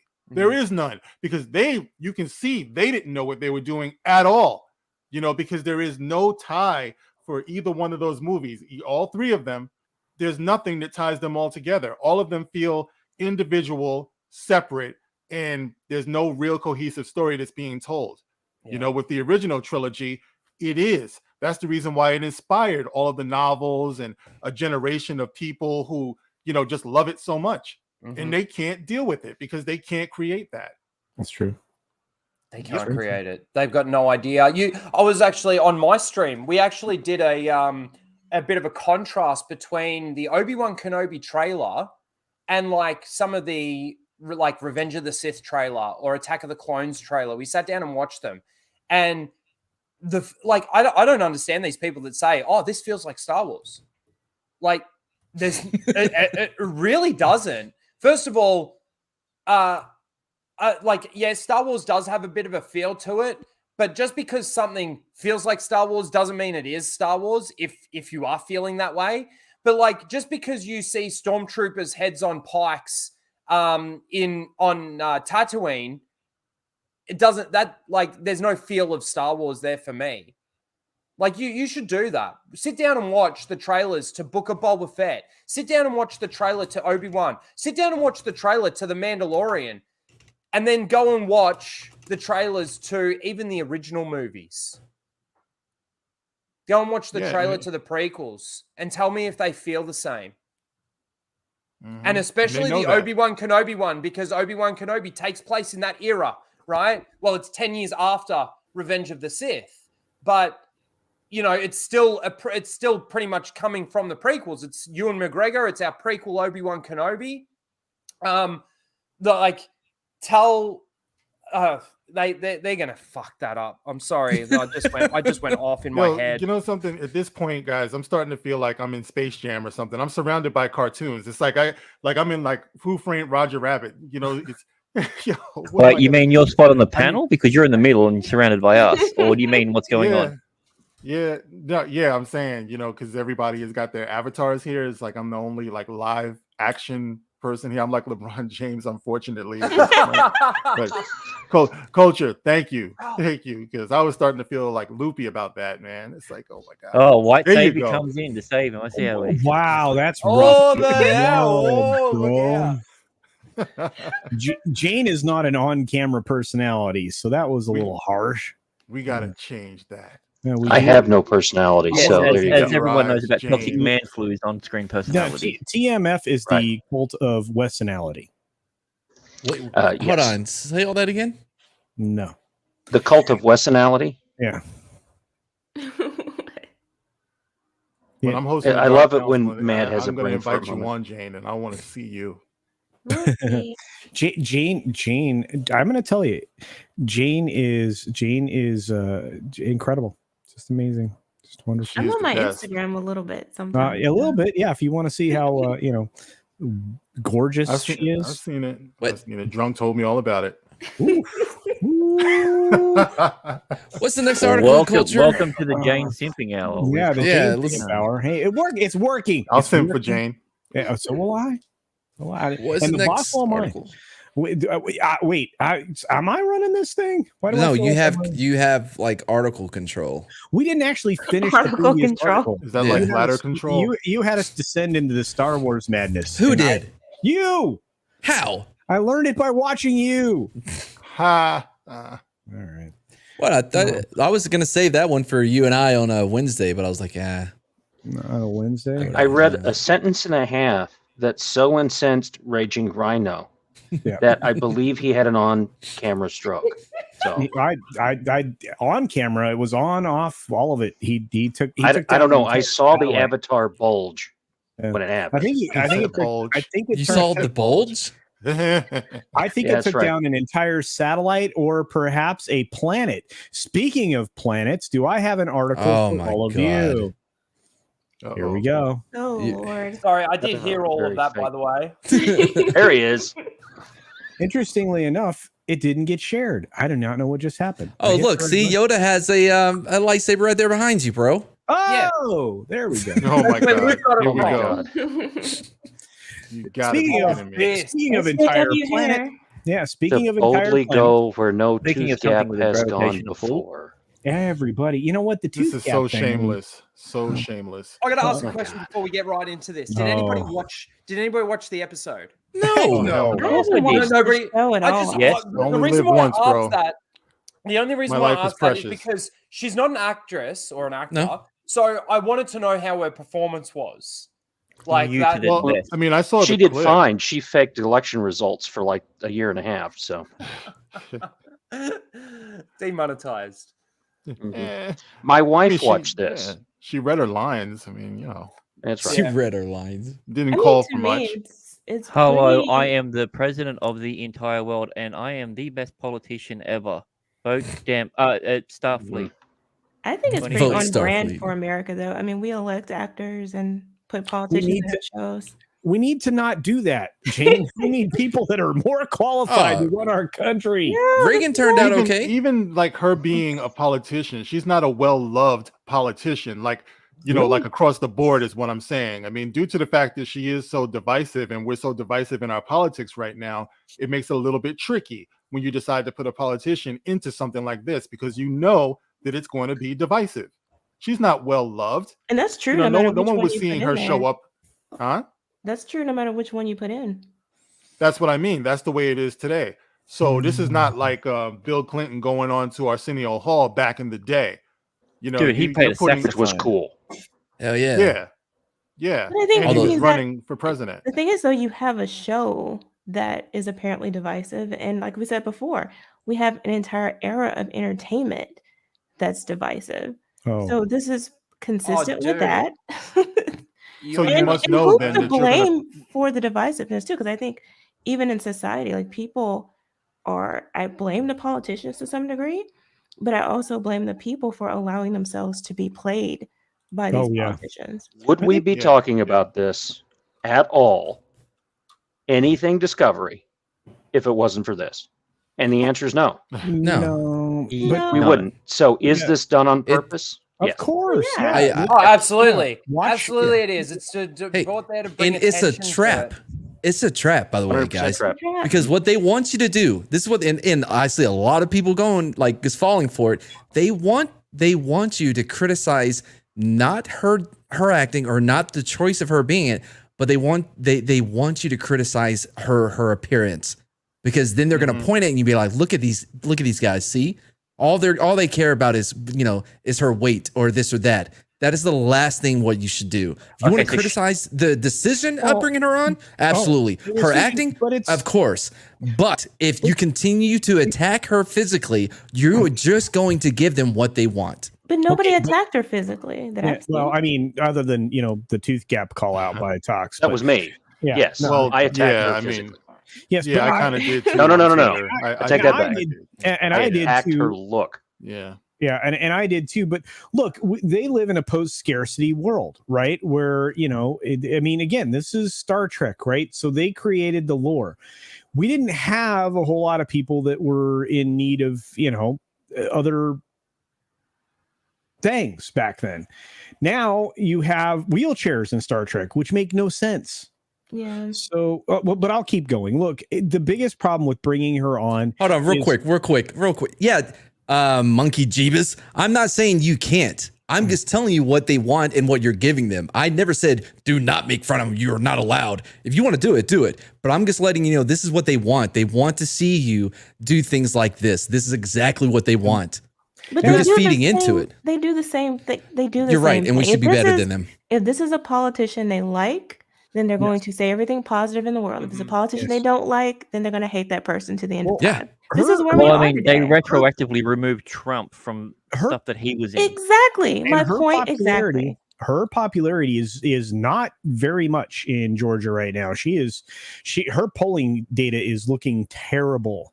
But I'll keep going. Anyway. Among her Before we do anything, constituents? can I ask a question that I honestly don't know the answer to, that someone else? Is there any relation between her and JJ? No. Okay, I wasn't too sure. So No, yeah, someone no. asked in the chat. I didn't know. So No, their names aren't I've even never heard of spelled. this person until this article. Oh, okay. Well, I'll keep going. She got a weird hairstyle, like weird. It's the same SJW No, that's thing with definitely the hair racist, on the Rhino. top and everything on the That's side weird gone, looking. or She looks like a whatever. cartoon character. Are the eyebrows intentional? That's what I was about to Eyebrows. ask too. Like she But looks. which one? There's 3 of them. Yeah, there's actually 4. She's got like 2 eyebrows above her eyebrows. I don't know. I haven't watched this show to this, except for the first couple episodes. So I don't know if this is Is the she aesthetic for the supposed show. to be part Middle Eastern, or is that too Maybe. racist? I don't know. I shared a little thing in the private chat, guys. It's something where she's sitting down talking. It's just been released. By the I looks of sent things. FYI, as people start to promote my Gilded and where Monkey Jeebus posts a bunch of memes, I do want to recognize we have had some super chats, Matt, that we probably should take a look at. Super chat. Whoever's highlighting. That would be thank you. All right, from Mr. Tickle Trunk, the greatest name I think I've ever seen on YouTube. It's like one of those names you see like, man, I wish I could steal that. Do you think he'd notice? What if I change it just a hair? But for $5 Canadian, but we'll take it. I can say with all certainty that having Stacey Abrams on Star Trek was 100% tasteless, and I'm on the left. She's divisive and an insult to Roddenberry. Exactly. That sounds like a Star Trek guy. Roddenberry. I know that name. I agree. There are very few I can think of who aren't. I can't even really think of one. Tommy and the Guinea Pig Collector. What's up, brother? For $2. They want you to get mad and hate watch. Yeah. I'm not going to watch it all. I haven't watched a single episode and do not plan to start. Yeah, STD is exactly that, kids. It's not even worth the risk. I mean, it's terrible. Absolutely terrible. Mr. Tickle Trump for another Canadian $2. Also, Stacey Abrams lives till the year 7000. That's surprising. Well, this is a descendant, probably. Well, I don't know. Replicant? I blame Kang. Kang. Well, I'm going to keep reading then, or start reading, since we didn't even start yet. Yeah, start reading. Okay. Democrat and Georgia gubernatorial candidate Stacey Abrams made a special guest appearance in the season 4 finale of STD as the president of United Earth. United Okay. Earth. Okay. The Hollywood favorite Abrams announced her plans to run for governor back in December, writing on Twitter, "I'm running for governor because opportunity in our state shouldn't be determined by zip code, background, or access to power." Okay.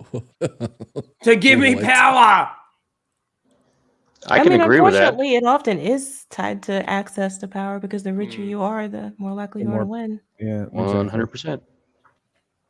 Despite the help of Hollywood heavyweight celebrities such as Oprah, Michael B. Jordan, and Will Ferrell, Abrams still lost the 2018 Georgia gubernatorial election by a 51-48 margin. Since the 2018 election, Abrams' likability in the state has taken a hit.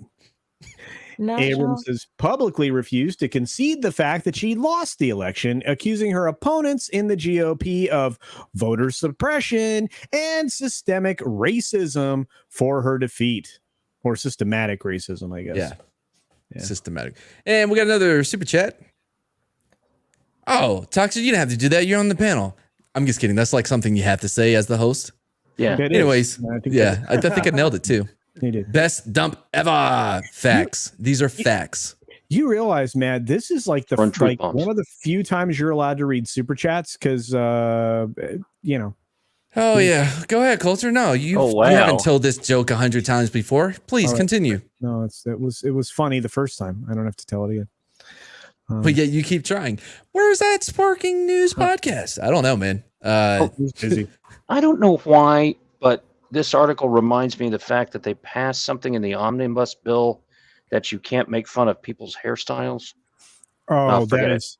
No, I'm sorry. I shouldn't have brought that up. Oh, you mean the? Oh no, it's a hiring practice. You aren't allowed to maintain an appearance standard for your company anymore. Correct. Wait, what? Yeah. You cannot tell somebody how they can style or dress their hair, and you can't be critical of their hair texture. Now the texture thing. Okay. The texture thing I get. The hairstyle thing, I don't know. Well, I can tell you where it came from. Yeah. There was some ridiculously racist issues with wanting Black people to like straighten their hair because that was the only thing deemed acceptable, and that was I get that. Yeah. But also they didn't like braids. They didn't like some of the protective styles.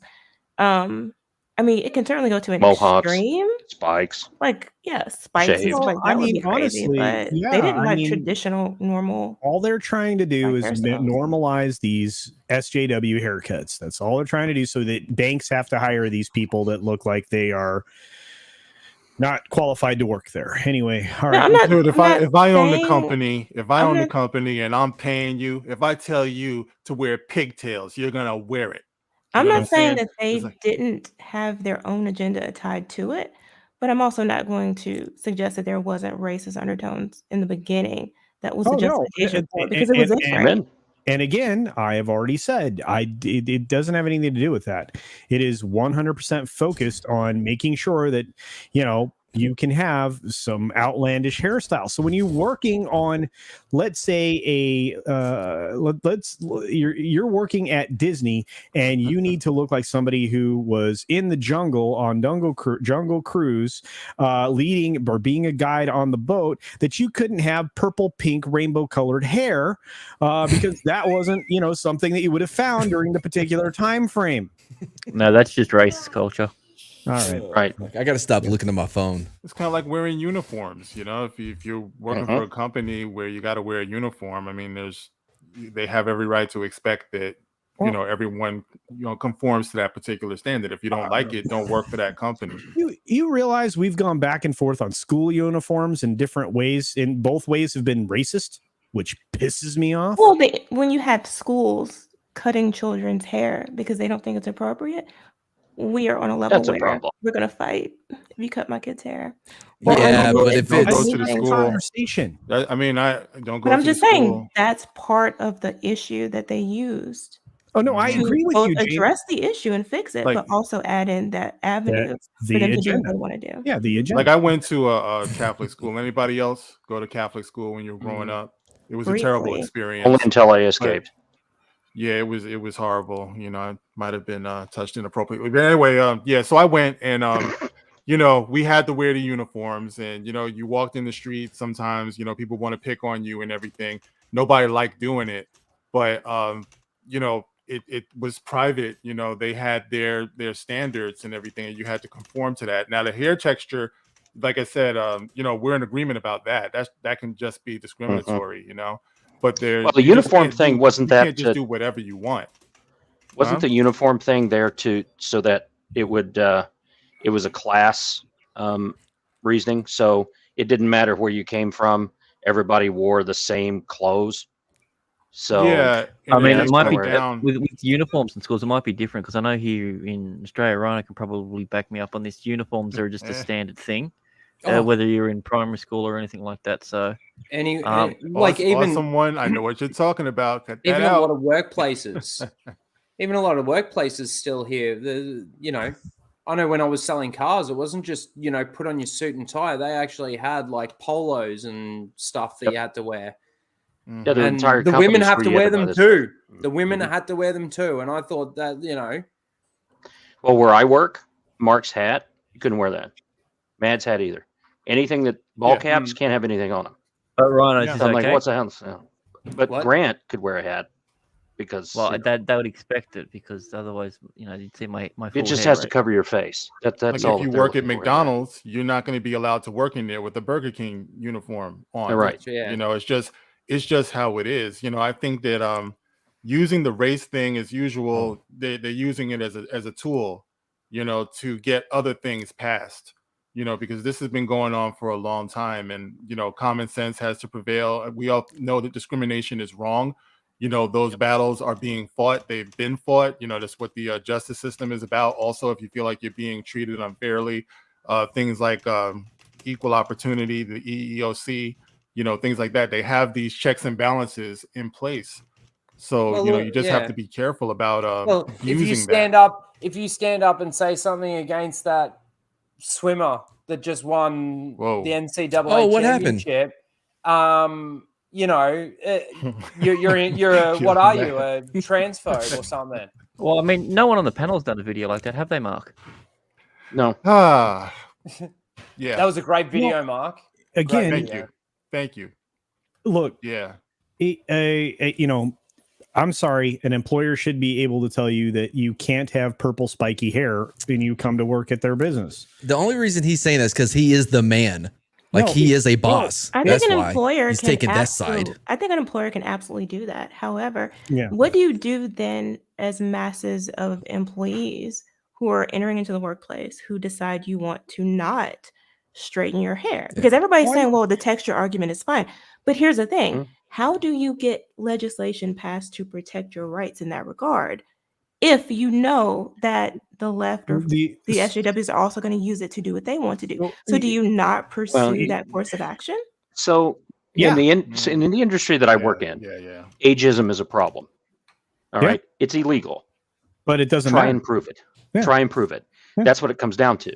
So, if I don't want it's the right. So I can't sit there and discriminate against anyone based on any reason. Right. So when we hire, we have to go through, it's a skills based thing.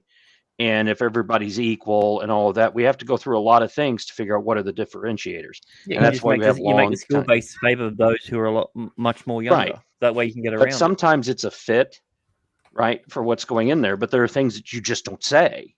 Right. Because it's that argument like with YouTube when they kick you off.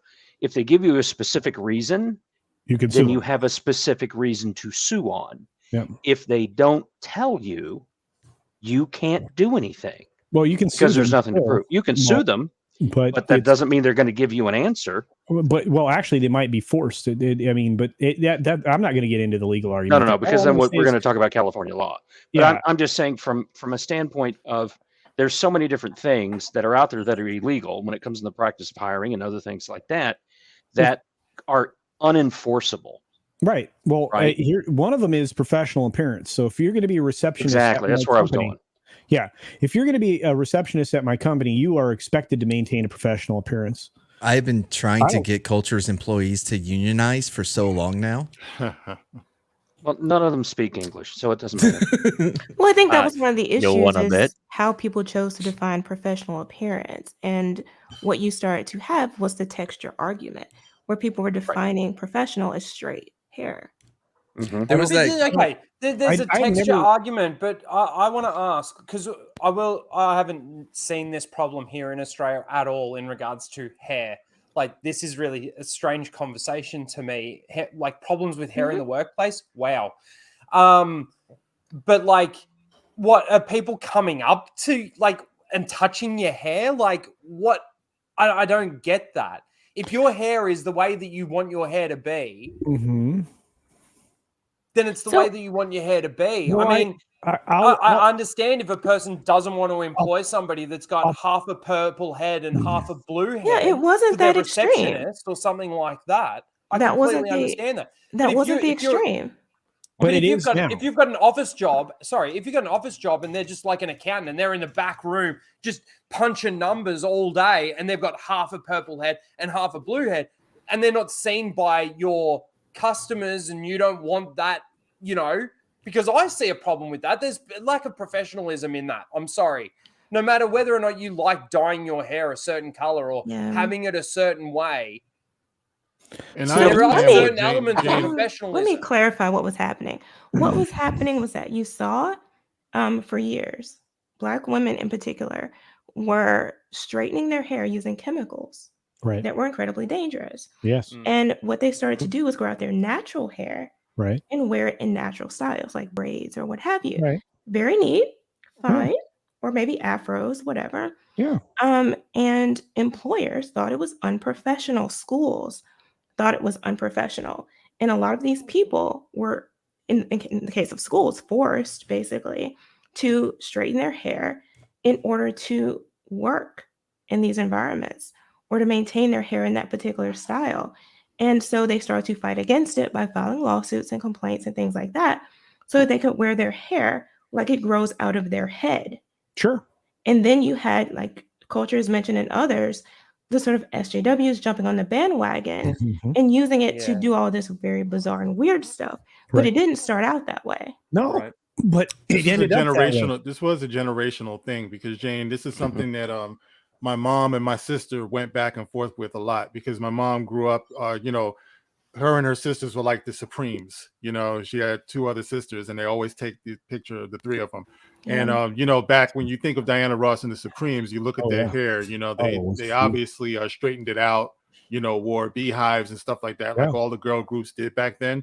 So my mom is of the opinion that that's the way a woman should carry herself. She should perm her hair. It should look as, traditional or whatever you want to call it, as possible. My sister, she is of the natural movement, My sister, she holds all types of degrees. She's a lawyer, she's so many things. It's ridiculous. She's an overachiever, love her so much, but yes.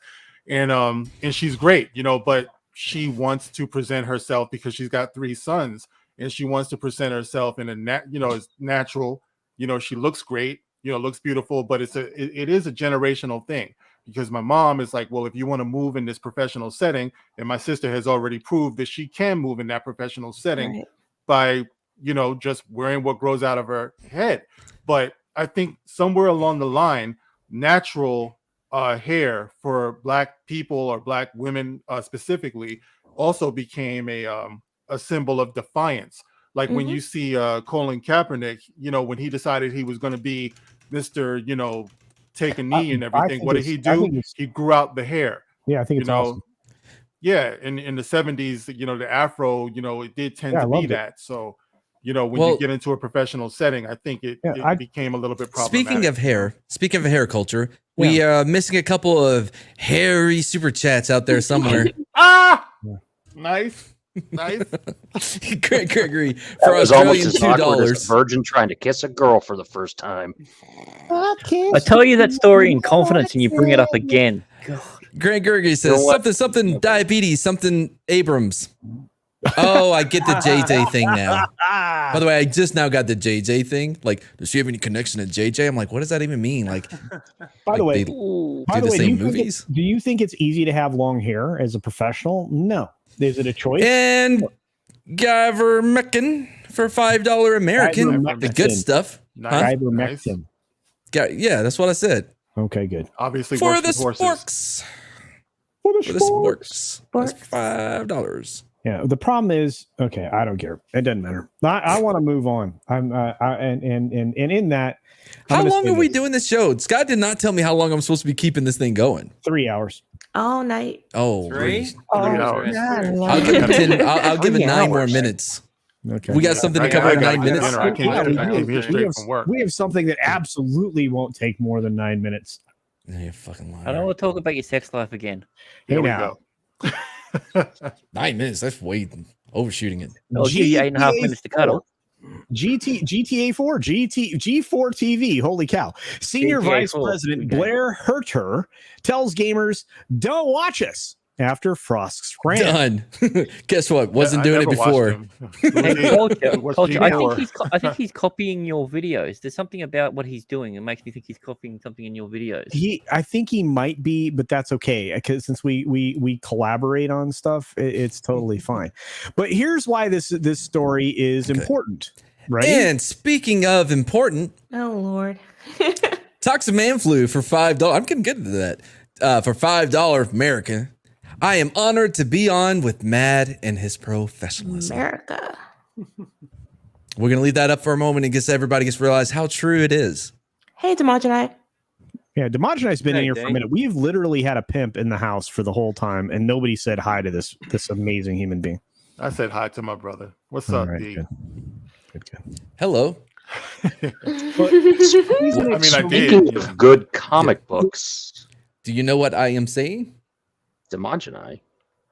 The reason that I'm going to say this about that is this. The story is important because this dude just bailed the F out of G4 TV. This dude we were just looking at, he just punched the eject button. Really? Yeah, yep. Didn't he bounce? Yeah. He quit? Yeah. Oh, yeah.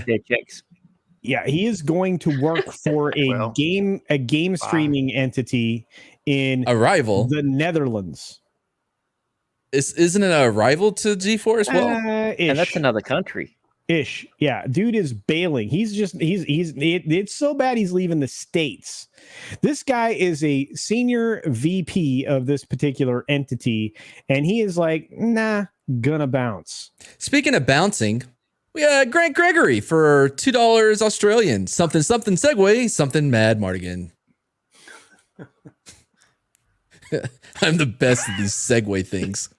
You are. Yeah, I just found out about him. Segway, isn't that where Juicy Smollett went at 2 a.m. in the morning during a... I busted my ass on a Segway one time. It was one of the police Segways. Oh, it can get up to like almost 30, right? And the road kind of like does like this to keep the rain will run, to go off the road or whatever. And I don't know if you know this about Segways, but as soon as the wheel hits something, it stops. And the side of my wheel hit the side of like the curb or whatever, and it stopped. I didn't. And somehow I bruised my leg and I almost cracked open the helmet like at the same time.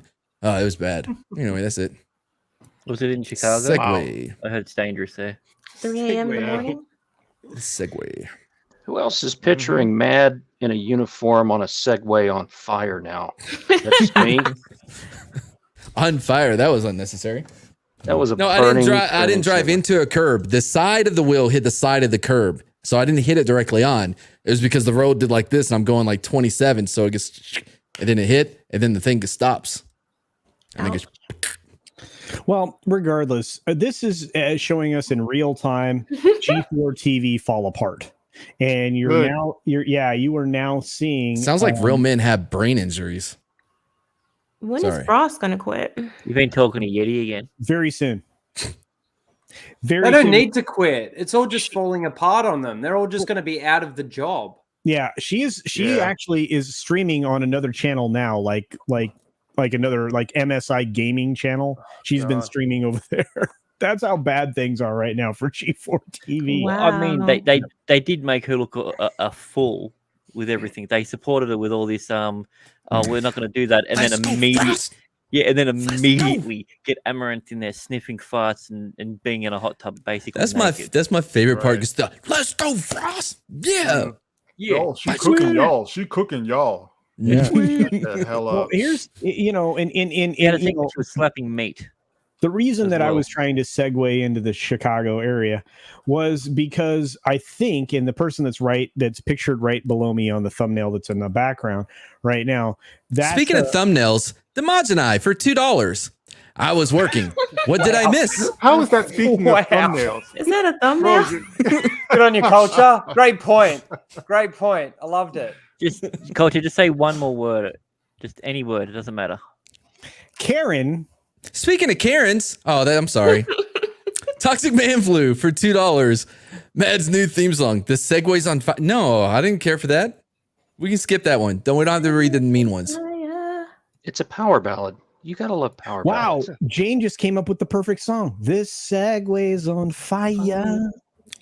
That's Again, like this. They had a problem with their batteries. So I mean, I can already see what's happening. I can see what's happening is that somehow the story of me being on fire is just going to shift into where I was on a Segway now. Oh, we need that meme so bad. No, we don't. Why are you saying things? All right, well, that's going to do it for us here at the dump. Flaming mad. It was always burning because he tried to turn it.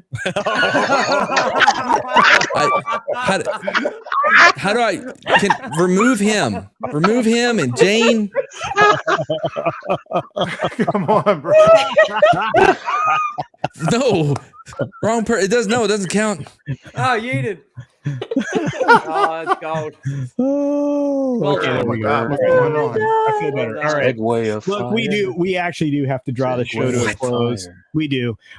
As an unofficial person pushing buttons and making things happen, along with Mr. Grant Gregory, also unofficial person pushing buttons and making things happen. So I want to say thank you also very much. We are going to say see ya by letting everybody tell you all about themselves. Even this guy who apparently was on a flaming Segway. Fuck off. No, I'm not even saying anything. I tried so hard tonight to bring you the got best so possible far. dump. But in the end, It didn't really matter. You did well. Man, take it from me. You did well. Toxic Man Flu, the man of few words and lots of alcohol. Speaking of alcohol, Tommy and the Guinea Pig Collective for $2 says burn. Oh my God. On a Segway Inferno. That was nice. Burn, He's baby, been drinking. burn. On a Segway Inferno. Come on, Mark. Sing with me. And that's polyester too. That stuff that stings. I can't wait to be famous enough. I'm living dangerous. This is not a proper Hawaiian shirt. This is made of poly. So You just got back from Margaritaville, right? That joke is terrible.com. Anyway, I tried to promote this guy. He had something to drink tonight. What's up, Tox? Hey, I am so glad I was on this panel with Mad. It's probably one of the highlights of my life to have survived 2 hours on a panel with him. What a great panel. What a great discussion tonight. Thank you for letting me on. Right. I'm on Twitter, all that other stuff. Gilded. And, Pump your Gilded. Gilded. Yeah, that's on there too. Yeah. Somebody's stealing my stuff already, but that's And okay. somebody teach me how to link tree. If that would be great. Link Oh tree. God. All right. Speaking of which, link treeing. This guy, you can find him lots of places because he edits everybody's videos now. It's Mr. Grant Gregory. Yeah, it's all right. I was going to say that, but you did it, so I'm all good. I Wow. got a new video out today.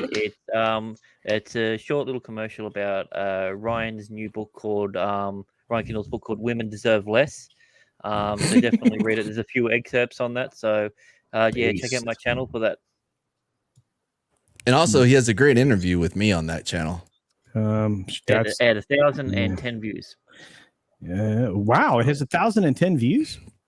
Yeah, he has nearly 4 times as much as Drunk 3PO. Oh, I can't wait till I'm on there. That's true. No one cares. By the way, real quick, sorry, Rhino, but real quick, it's Madgaritaville. Sorry, Rhino. I think your cat's sleeping. Yeah, he came to say goodbye. Good night, everyone. Charles. Yeah. Good night, buddy. Like, leave me alone. Yeah. Now he's gonna. No, expect you to die. So you can find me over on Raging Rhino, of course. Please check to see that you're still subscribed. I literally went from 2,700 subscribers. Well, it seems this way at the back end, 2,700 down to 2,500. Like that. That's less. Yes, yeah, no, that's what I'm saying. That's what I'm saying. Please check to see that you're still subscribed. I will be playing Twitch very soon and playing more Elden Ring. I'm so addicted to that. It's a fucking crazy good game. And that's it, really. I've got my video that's going to be coming up about lore and continuity. And if you haven't watched my Book of Boba Fett video or my Luke Skywalker video, you can check those out. But other than that, thanks for having me, as per usual. You're awesome. And let me tell you, one of the handsomest men on the internet, Mark with a C. Yeah. Let me tell you something. Jane Theory's got one of the sweetest voices I've ever heard in my life. Oh, hello. Yes. Well, it's been a blast as always. Thank you, gentlemen. I love hanging out with you guys. This week, be on the lookout. I'm going to be hosting the Dark Council this Wednesday, 8:30 Eastern with my brothers. We're going to be having a party. You know, it was supposed to be a celebration of me hitting 10K last week. However, much like Raging Rhino, YouTube is doing what they're doing. They just took about 75 subs away from me. So I'm looking at it now. I am at 9,999 subs. Oh, wow. So yeah. So, double check, everybody. Make sure you're subscribed to this, man. It's crazy. But when things like this happen, I just go harder. I love it when things like this happen. You know what I mean? I will not be held back, man. So it inspires me. But definitely come by and hang out with us. You know, I don't stream too much, but you know, when I do, we have a blast. Boom, 10K, you're back. Nice. Thank you. Wait, did you unsub from him in culture? No. Come on, dude. No. Wow, what a guy. Man. Thank you, everybody in the chat, by the way. You know, thanks for hanging out with us. Much love. Yeah, tell your friends. Come on back next Saturday. We'll be here. Yeah. And this man works hard. He's been working hard for a long time. He does great stuff. Speaking of being hard, Grant Gregory with $2 Australian. Cheers to Mad for being awesome host. Almost no homo. Man, that almost. I'm very uncomfortable, but the most important person we left for last, the ever lovely Jane Theory. Oh, thank you. Hey guys. You can find me on YouTube where I post movie and television reviews and occasionally some pop culture commentary. You can also find me on Twitch, Twitter, and Instagram at Jane Theory. And I did drop a video a couple days ago talking about Marvel and Disney and the quote-unquote Don't Say Gay bill. We actually go through it and talk about what it really says. Oh, nice. What does it really says? It really says don't be gay. Oh. No. There's nothing of the sort. Is it a transmedia? Is it a transmedia bill? Oh man! Sorry. I want to say this. I was actually unsubbed from Mark, even though I watch Mark's content. So you unsubbed from him just to sub on air to make him hit the 10K. Wow! Yeah, what a guy! History's been made. Man. Thank you. Well, thanks everybody for being here. And speaking of being, go ahead, do whatever lame segue you were in. And speaking of culture interrupting people, Toxic man flu for $5. Mad makes me want to play volleyball covered in Wesson oil and only in denim. That's the. By the way, a lot of people don't know this, but the correct way to play volleyball is in denim. Denim shorts? No, denim pants. Denim Doesn't matter. You have to wear Cowboy jeans. Levi's, preferably. Speaking of denim, goodbye. This is when you hit the outro. Honestly, yeah, it's all about the denim. I mean, Mad is telling the truth, and if you want more Mad Martigan, God help you. I don't know. So which one's the outro? Yeah, right. Like, you just hit the outro. Bye, everyone. Oh boy. This Segway fire thing better not become something. I It is swear going Christ. to become something. You've already made it something. No You songs, created it. no memes. I'm banning it. Speaking Memes of are banning coming. it, I am banning fired, like Segways on fire is banned. you turned Ugh. it into me. This is why I don't like hanging out with white people. Yeah, I understand that. Bye, everyone. Growing in